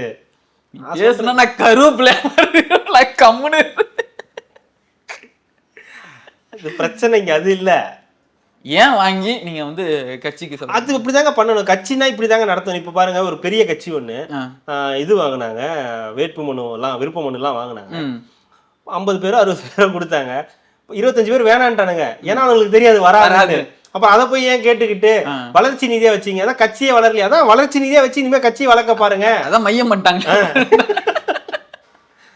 அதனால அப்படி போய் கொடுத்துட்டாங்க இல்லையா? அந்த மாதிரி அண்ணன் வந்து இல்ல இந்த காசு எடுத்து தனியா போகும்போது கூட தெரிஞ்சிருக்காது. திமுக கூட்டணின்னு கன்ஃபார்ம் பண்ணி அதுதான் நிதி போச்சுன்னா பாடலாசிரியர் ரொம்ப எதிர்பார்த்தாரு, எப்படியாவது ஒண்ணு கிடைச்சிரும், மறுபடியும் விரும்பகத்துல நின்று சாதிச்சிடலாம், இந்த தடவை ஒரு 15,000 ஓட்டாவது வாங்கிடலாம்னு பார்த்தாரு. அது இல்லைன்னு ஆயிடுச்சா?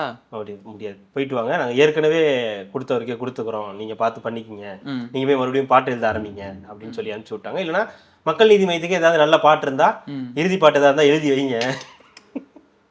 அந்த அசுரன்ல ஒரு பாட்டு வருமே, அசுரன் எள்ளுவய பூக்களை, அந்த மாதிரி ஏதாவது பாட்டு எழுதி வைங்க, முடிச்சு வைப்போம். 2031 ஏதாவது பார்த்து ஏதாவது பண்ணி வைப்போம் அப்படின்னு இருக்காங்க.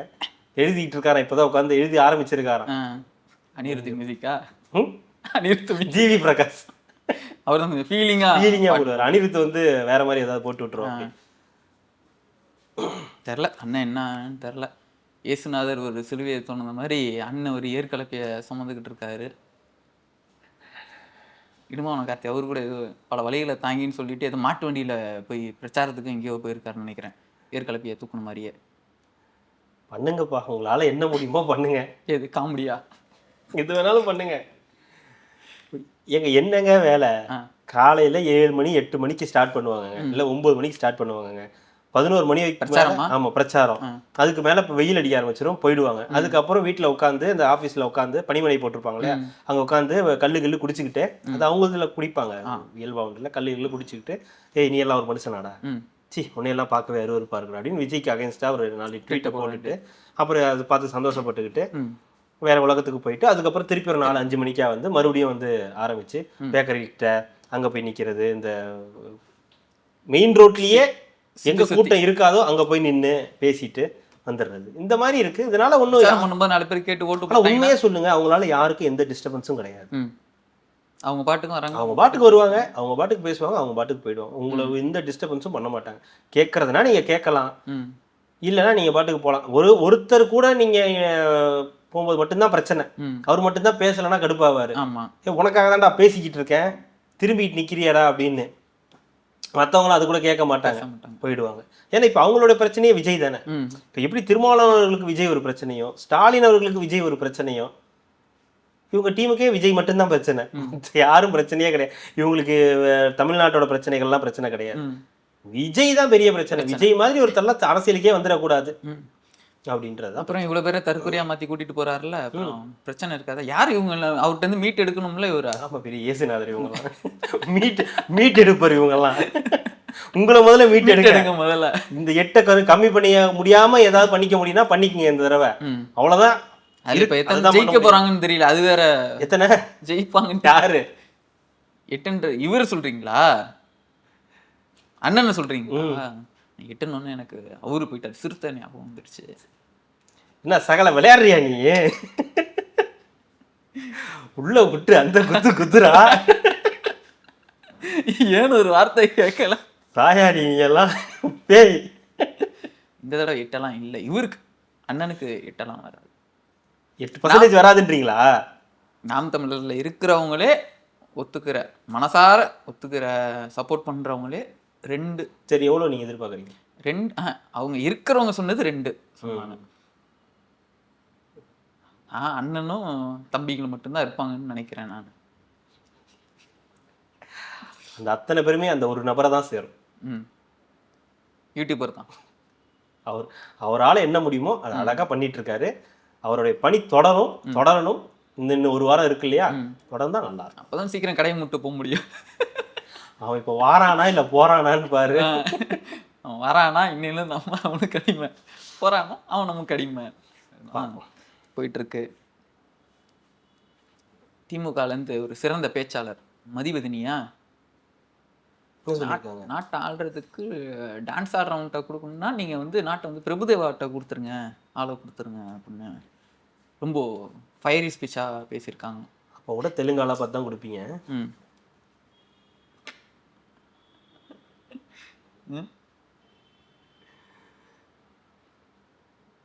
நான் எக்ஸ்ல பார்த்தேன், பார்த்தீங்களா?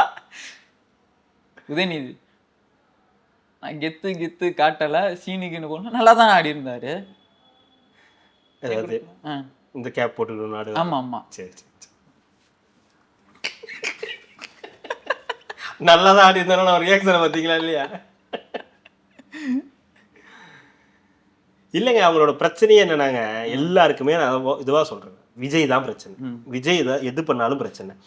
எல்லாருக்கும் நான் என்ன சொல்றேன்னா, வெறுமனே அரசியல்வாதிகளுக்கு மட்டும் இல்லை, பத்திரிகையாளர்கள் உட்பட, அரசியல் விமர்சகர்கள் உட்பட எல்லாருக்கும் ஒரே பிரச்சனை என்னன்னா, நீ ஏன் அதை பண்ணலை, நீ ஏன் இது, இப்போ நம்மளே இருக்கோம், நம்மளும் கேட்குறோம், நீங்க ஏன் அன்னைக்கு இதை பேசலை, நம்ம ஏன் இதை பேசலை. இந்த மாதிரி ஒரு தடவை 2 தடவை ஒரு சில விஷயங்களை கேட்டா பரவாயில்ல. நீ ஏன் இன்னைக்கு இதை பேசவே இல்லை, நீ ஏன் அன்னைக்கு அதை தொடவே இல்லை, நீ ஏன் அப்படி வந்த, நீ ஏன் இப்படி வந்த, நீ ஏன் காரைக்குடிக்கு இந்த ரூட்ல போன, நீ இந்த ரூட்ல போயிருக்கலாமே அப்படின்னு இவ்வளவு கேள்வி. அதாவது கேள்வியே கேட்க கூடாதுன்னு நான் சொல்லல, ஆனா அதுல ஒரு கேள்விக்கு ஒரு நியாயம் வேணும், ஒரு ஏதாவது ஒரு நியாயம் வேணும். சரி, அந்த நியாயம் இந்த பக்கம் இருக்காதுன்னு தெரிஞ்சுது, சரி, அரசியல்வாதிகளுக்கு என்ன பிரச்சனை? விஜய் தான் ஒரு பொருட்டே கிடையாது, ஒண்ணுமே கிடையாது, களத்திலேயே இல்ல, விஜய்க்கெல்லாம் ஓட்டு போட மாட்டாங்க, சும்மா வருவாங்க பார்ப்பாங்க போயிடுவாங்க, மக்கள் ஓட்டு போட மாட்டாங்க. அப்புறம் ஏன் அவளுக்கு நீங்க அவ்வளவு முக்கியத்துவம் கொடுக்குறீங்க? ஏன்னா தெரியுது உங்களுக்கு அந்த கூட்டம் நம்மள டிஸ்டர்ப் பண்ணுதுங்க. இல்லங்க, ஒரு 10 பேரை இல்ல 20 பேரை 50 பேரை கேட்டோம்னா பாதிக்கு பாதி வருது. இப்போ ஒரு 50 பேரை கேட்கறோம் அப்படின்னா ஒரு 25 பேர் திமுக சொன்னா ஒரு 20 பேராவது டிவி கேன்றாங்க. மீதி இருக்கிறது தான் இவங்கெல்லாம் வந்து வராங்க அப்படின்ற அளவுக்கு வந்து போகுது. இப்போ நம்ம வீடுகள்லயே நம்ம ஃப்ரெண்ட்ஸ் எல்லாரையும் கேட்டாலே பாதிக்கு பாதி வருது. இப்போ 10 பேரை நம்ம விசாரிக்கிறோம்னா ஒரு 5 பேர் 6 பேர் டிவி கேன்றான், ஒரு 4 பேர் டிஎம் கேன்றான், இல்லைன்னா பாதிக்கு பாதி, இல்லைன்னா அவங்க 5 இவங்க 4 நடுவுல 1 இப்படி வருது. அப்போ இந்த பையன் இருக்க தானே செய்யும். இயல்பாவே ஐயோ இப்போ இவங்கெல்லாம் ஓட்டு போட்டுருவாங்களோ, இந்த யங்ஸ்டர்ஸ் எல்லாம் இப்படி இருக்காங்களே, எல்லாரும் போய் ஓட்டு போட்டா என்ன ஆகுது? இப்போ யங்ஸ்டர்ஸோட ஓட்டெல்லாம் கணக்கு பண்றாங்க, எவ்வளவு ஓட்டு வருது. இப்போ என்ன பேசுறாங்க? இளைஞர்கள் தங்களுடைய வாக்குகளை வந்து போய் இது பண்ணிடக்கூடாது, வேஸ்ட் பண்ணிடக்கூடாது. எடப்பாடி என்ன சொல்றாரு? இளைஞர்கள் தங்களுடைய வாக்குகளை நடிகர்களுக்கு செலுத்தி இது பண்ணிடக்கூடாது, வேஸ்ட் பண்ணிடக்கூடாது. ஸோ அப்போ அந்த இயல்பாவே அரசியல் கட்சிகளுக்கு தெரியும் யார் நமக்கு இப்போ த்ரெட்டா இருக்கா. ஓ, இவர் தான் இப்போ த்ரெட்டு, அப்போ இவரை நம்ம டைரக்டா அடிக்கக்கூடாது, அப்போ நம்மளுடைய ஆட்களை வச்சு அடிக்க ஆரம்பிக்கணும் அப்படின்றது. அதுதான் இப்போ இந்த பிரபுதேவாட்ட கொடுக்கலாமா, மைக்கேல் ஜாக்சன்ட்ட கொடுக்கலாமா, இல்லையே அதான் சிரஞ்சீவியை கூப்பிட்டு நம்ம ஊர்ல கொடுப்போமா, ட்ரை பண்ணி பார்ப்போமா அப்படின்னு. அதுக்கு இல்லாம சில பேர்லாம் போடுவாங்க, இது வந்து சிரஞ்சீவிக்கு வந்த கூட்டம். ஏன் சொல்றேன் அப்படின்னா அதுக்காக சொல்றேன். நீ எதுக்காக சொல்றேன்னு எங்களுக்கு தெரியும். அதான் 4ஆம் தேதி பார்ப்போமே. இப்போ விஜய்க்கு ஒண்ணுமே இல்லைன்னா, விஜய் வேஸ்ட் அப்படி ஒண்ணுமே பர்சன்டேஜே வராதுன்னா நாம் தமிழர் கட்சி கீழே போறாரு. நீ ஏன் கவலைப்படுற? ஓகே, விஜய் வந்து ஏதாவது ஒண்ணுன்னா நாம் தமிழர் கட்சிக்கு மேல இருக்க போறாரு. விஜய் நல்லா பெர்ஃபார்ம் பண்ணிட்டாரு, சமயம் வந்துட்டாருன்னா 2nd பிளேஸ் போறாரு. விஜய் தான் அப்படின்னு முடிவு பண்ணிட்டாங்கன்னா ஆட்சி அமைக்க போறாங்க. ஆனா உங்க பிரச்சனை என்னவா இருக்கு? ஏன் நீ இப்படி இருக்க? உனக்கு என்ன, நீ 41 பேரை கொண்ட, உனக்கெல்லாம் வெக்கமா இல்லை? அதனால ஒருத்தவங்க அரசியல் விமர்சகர்னு போட்டுப்பாங்க, எம்எல்ஏவோட மனைவி டாக்டர். அது எப்படி ஒரு தலைவரை, ஒரு கட்சியோட தலைவரை, உங்களுக்கு 1000 உள்ளுக்குள்ள 1000 வன்மம் இருக்கலாம், நீங்க ஏதாவது ஒரு அசைன்மெண்ட்டுக்காக வேலை இது பண்ணலாம், ஆனா அதுக்காக இப்படி ஒரு தர போய் வாடா போடான்னுவீங்களா, அவன் இவன்னு போடுவீங்களா? அது என்ன ஒரு என்ன உங்க புத்தி? அது என்ன தெரிஞ்ச உறுப்பினர் அவங்க எல்லாம் என்ன இதுல என்ன நாகரிகம் இருக்கு?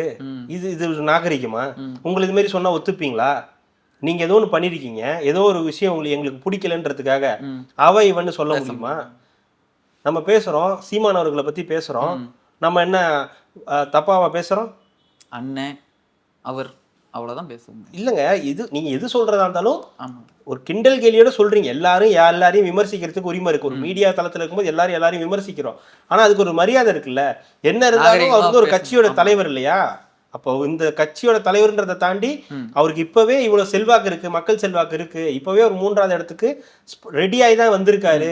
அவரு இப்போ ஒரு இது பண்ணாருன்னா நெக்ஸ்ட் லெவல் கூட போயிடுவாரு அப்படின்ற அளவுக்கு வந்து போகுது. ஒரு தேசிய கட்சி அவர் கூட கூட்டணி வைக்கிறதுக்கு பேசுறாங்கன்ற அளவுக்கு அவருடைய வந்து மக்கள் சக்தி வந்து அவருக்கு இருக்குன்னு போது, அப்போ உங்களுடைய எண்ணங்கள் தான் அந்த ட்வீட்டோட வெளிப்பாடு. இப்போ உங்க தலைவரை திருமாவளவன் அவர்கள் அப்படி சொல்ல முடியுமா? 8 சீட்டு வாங்கிட்டு வந்திருக்காருன்றதுக்காக கிண்டல் பண்ணி அந்த மாதிரி ஏதாவது போட முடியுமா? இல்லை கன்னத்தில் அரைஞ்சாருன்றதுக்காக அவரை போய் வந்து அவன் இவன்னு போட முடியுமா? அது நாகரிகமா? அது பொதுவெளியில் அப்படி பண்ணுவாங்களா யாராவது? அப்போ உங்களோட எண்ணங்கள் சரியில்லை, உங்களுக்கு பிரச்சனையா இருக்கு, த்ரெட்டா இருக்காரு, ஏதோ ஆயிடுமோ, இந்த மக்கள் போய் அந்த பக்கம் சேர்ந்துருவாங்களோன்ற அந்த பயத்திலேயே என்னெல்லாம் போட முடியுமோ போடுறீங்க. உங்களுடைய விஷனை பத்தி பேச மாட்டேங்கிறீங்க, உங்களுடைய 8000 ரூபா டோக்கனை பத்தி பேச மாட்டேங்கிறீங்க, உங்களுடைய வாக்குறுதிகளை பத்தி பேச மாட்டேங்கிறீங்க. உங்க கட்சி என்ன வாக்குறுதி கொடுத்துருக்குன்னு ஏன் உங்க தலைவர் காட்டுமன்னார் கோயில நிக்கலன்றதை பத்தி உங்களால பேச முடியல. ஆனா விஜய் ஏதாவது ஒன்று போட்டா அங்க இருந்து ஓடி வந்துடுறீங்க. திபுன்னு கிச்சன்ல வேலையா இருந்தாலும் வந்துடுறீங்க, ஹாஸ்பிட்டல்ல வேலையா இருந்தாலும் ஓடி வந்துடுறீங்க, ஊசி போட்டுட்டு இருக்கும்போது எடுத்து போன் போட்டு ட்வீட் போடுறீங்க. ஏன் இவ்வளோ ஆர்வம் உங்களுக்கு? அது இந்த மாதிரி இருக்காங்க. இதுதான் விஜய் தான் பெரிய த்ரெட்டா இருக்காரு. எல்லா கட்சிகளுக்கும் பெரிய த்ரெட்டே விஜய் தான். அடுத்து எப்படி சொல்றதுன்னு தெரியலையே, விட்டுருங்க. இப்ப ஆனா சொல்லிதான் அவன். அன்னைக்கு நான் என்ன சொன்னேன், விஜய் அவர்கள் அந்த பையனை தோல் மேலே ஏற்றும் போது சிஎஸ்கே ஜெயிச்சிரும்னு. ஜெயிச்சிச்சா? ஆமா, ஜெயிச்சிருச்சு. நடந்துச்சு. ஆனா இன்னொருத்தர் புது விளக்கம் ஒன்று கொடுத்துருக்காரு. டெல்லி தோத்துருச்சா, சென்னை நீ வச்சு பெற்றுச்சா, அதுக்கும் அதே போல இந்த தேர்தலை வெற்றி பெற போவது யாரு? டெல்லி அணியா தமிழ்நாடு அணியா? நான் போகும்போது வண்டியில் போயிட்டு இருக்கும்போது நான் வண்டி பார்த்தேன். யார் ஜெயிச்சது அப்படின்னு. சிஎஸ்கே. ஆப்போனண்ட் யார் அப்படின்னு. டெல்லி. இதில் என்ன தெரியுது? அடுத்து டிசி நம்மளை போட்டு புழக்க போகுதுன்னு தெரியுது. நம்ம ஸ்டாலின் அவர்கள் அதுலயும் டெல்லி தோத்துருச்சு. இன்னைக்கு டெல்லி ஜெயிச்சு, அன்னைக்கு சென்னை ஜெயிச்சிருச்சு, டெல்லி தோத்துருச்சு. அடுத்த மேட்ச்ல தெரியும்ல என்ன நடக்குதுன்றது. டெல்லி தேர்தலுக்கு முன்னாடி வருதா அது தெரியல, அதை பார்க்கணும். இருக்கு டெல்லி அன்னைக்கு ஜெயிச்சு இது சென்னை தோத்துருச்சுன்னா நமக்கு என்ன சென்னை தோக்கணும்ன்றது கிடையாது.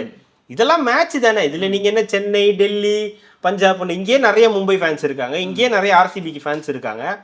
அதுக்கெல்லாம் ஏதாவது விளக்கம் கொடுத்திருக்காரு. அப்ப சொல்லிக்கிறது தான். இப்ப விஜய் கூட தான் சொன்னாரு, தமிழ்நாட்டு அணியை டெல்லி அணி இது வரைக்கும் ஜெயிச்சதே கிடையாது.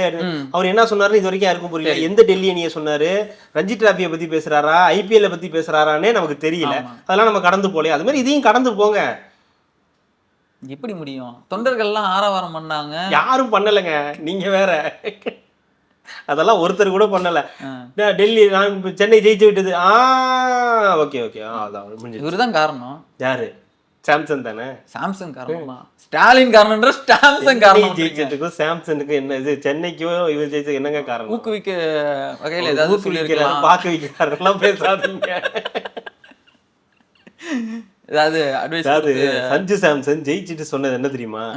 பாருங்க, நம்ம போய் கப்பெல்லாம் அடிச்சுட்டு வந்திருக்கலாம், வேர்ல்டு கப்லாம் வின் பண்ணிட்டு வந்திருக்கலாம். ஆனா முதல் 2-3 மேட்ச் சரியா விளையாடலன்னா அந்த கான்ஃபிடன்ஸ்ன்றது போயிடும். அது மறுபடியும் கொண்டு வர்றதுன்றது பெரிய விஷயம். அது வந்தது மறுபடியும் எனக்கு ரொம்ப சந்தோஷம் அப்படின்னு இருக்காரு.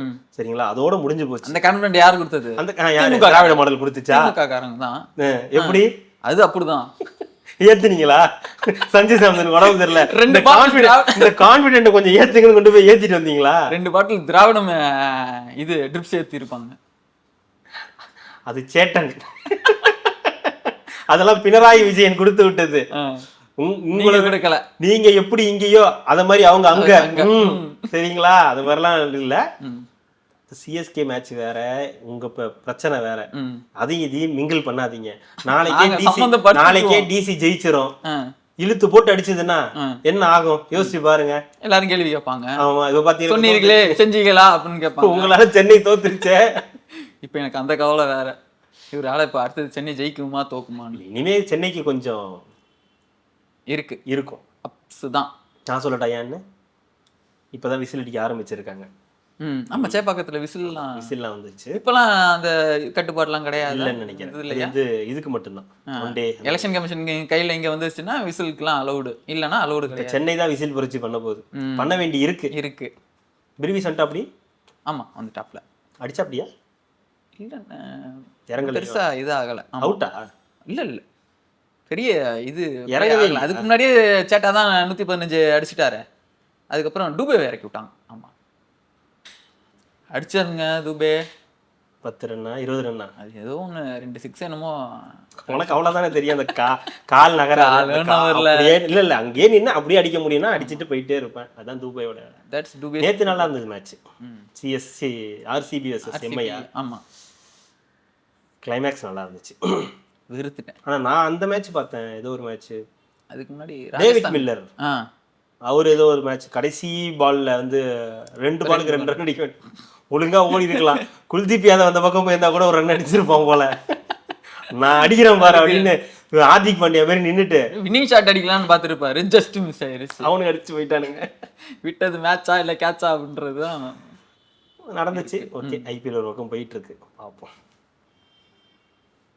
நம்ம மாம்பழத்தின் முன்னாள் தலைவர் ஐயா அவர்கள் மயக்கம் போட்டிருக்காரு. விரைவில் குணமடைய இருக்கலாம். விரைவில் குணமடையட்டும். அவர் ஹாஸ்பிட்டல்ல இருக்காரு. அவர் ஹாஸ்பிட்டல் போன கேப்லயே நோத்தர்ல இவர் போய் அவங்க அம்மாவை பார்த்துட்டு வந்துட்டாரு. அன்புமணி அவர்கள் போய் ஆசீர்வாதம் வாங்கிட்டு வந்துட்டாரு. அவர் சும்மா இருக்க சொல்லு, என் லைன்ல வராதுன்னு சொல்லிட்டாரு. அவர் வந்து போய் ஆசீர்வாதம் வாங்குறதுக்காக போயிருக்காரு. அப்பா இல்லாத நேரமா போனதா அப்பா பிரச்சாரத்துக்கு போகும்போது இவர் கிளம்பி அங்க போயிட்டு ஆசீர்வாதம் போயிட்டாரு. அப்புறம் அன்புமணியும் சொல்லிட்டாரு, இந்த மாதிரி ஹாஸ்பிட்டல்ல சேர்த்திருக்காங்க, மயக்கம் போட்டாருன்னு. ஒருத்தரையும் சும்மா விட மாட்டேன், அவருக்கு மட்டும் ஏதாவது ஆச்சுன்னா ஒருத்தரையும் சும்மா விட மாட்டேன்னு அங்கேயே சூழல் வச்சிருக்காரு. அது ஒன்றும் இல்லப்பா, வெறும் மயக்கம் தான் அப்படின்னு சொன்னாலும் அப்படியா, சரி கண்ட்ரோல் பண்ணிக்கிறேன் அப்படின்ட்டாரு.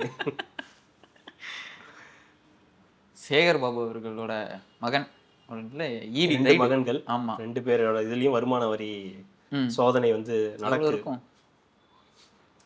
தெரியாது. அவரும் ஏழை தான். ஆ?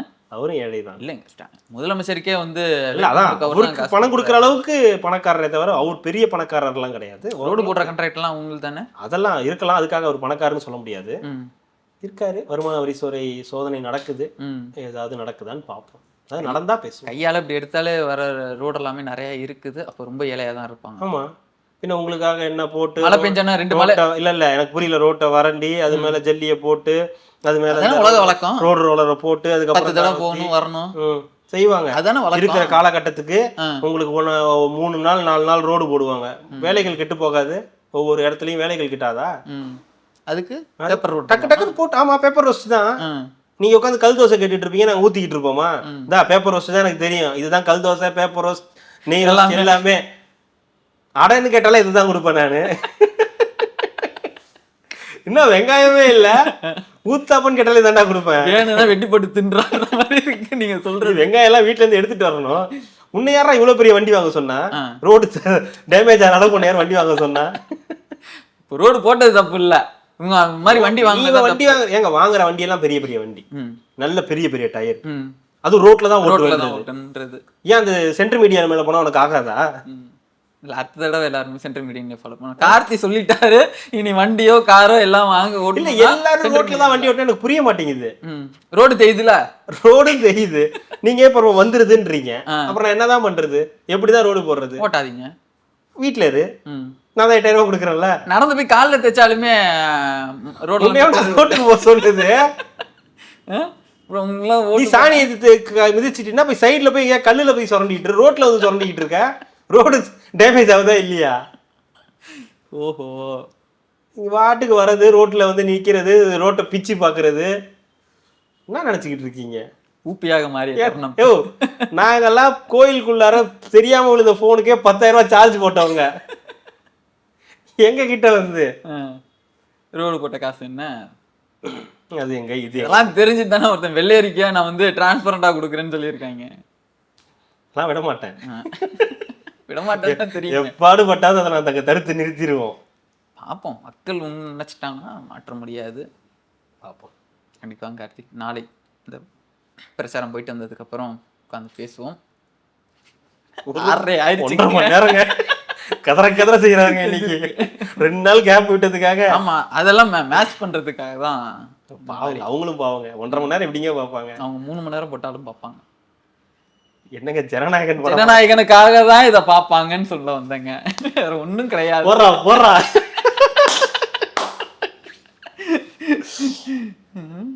நல்லா பண்றீங்க. நான் பண்றேனே இல்லையே, இப்பெல்லாம் நீங்க நல்லா பண்றீங்க. மாட்டினா நீங்க சிரிக்காதீங்க, சும்மா பல்ல காட்டாதீங்க. சரி, ஓகேங்க, முடிச்சிடலாம். மகிழ்ச்சி. மக்களுக்கு நல்லது பண்றதுக்கு அரசியலுக்கு வாங்கடா. கொள்ளை அடிக்கிறது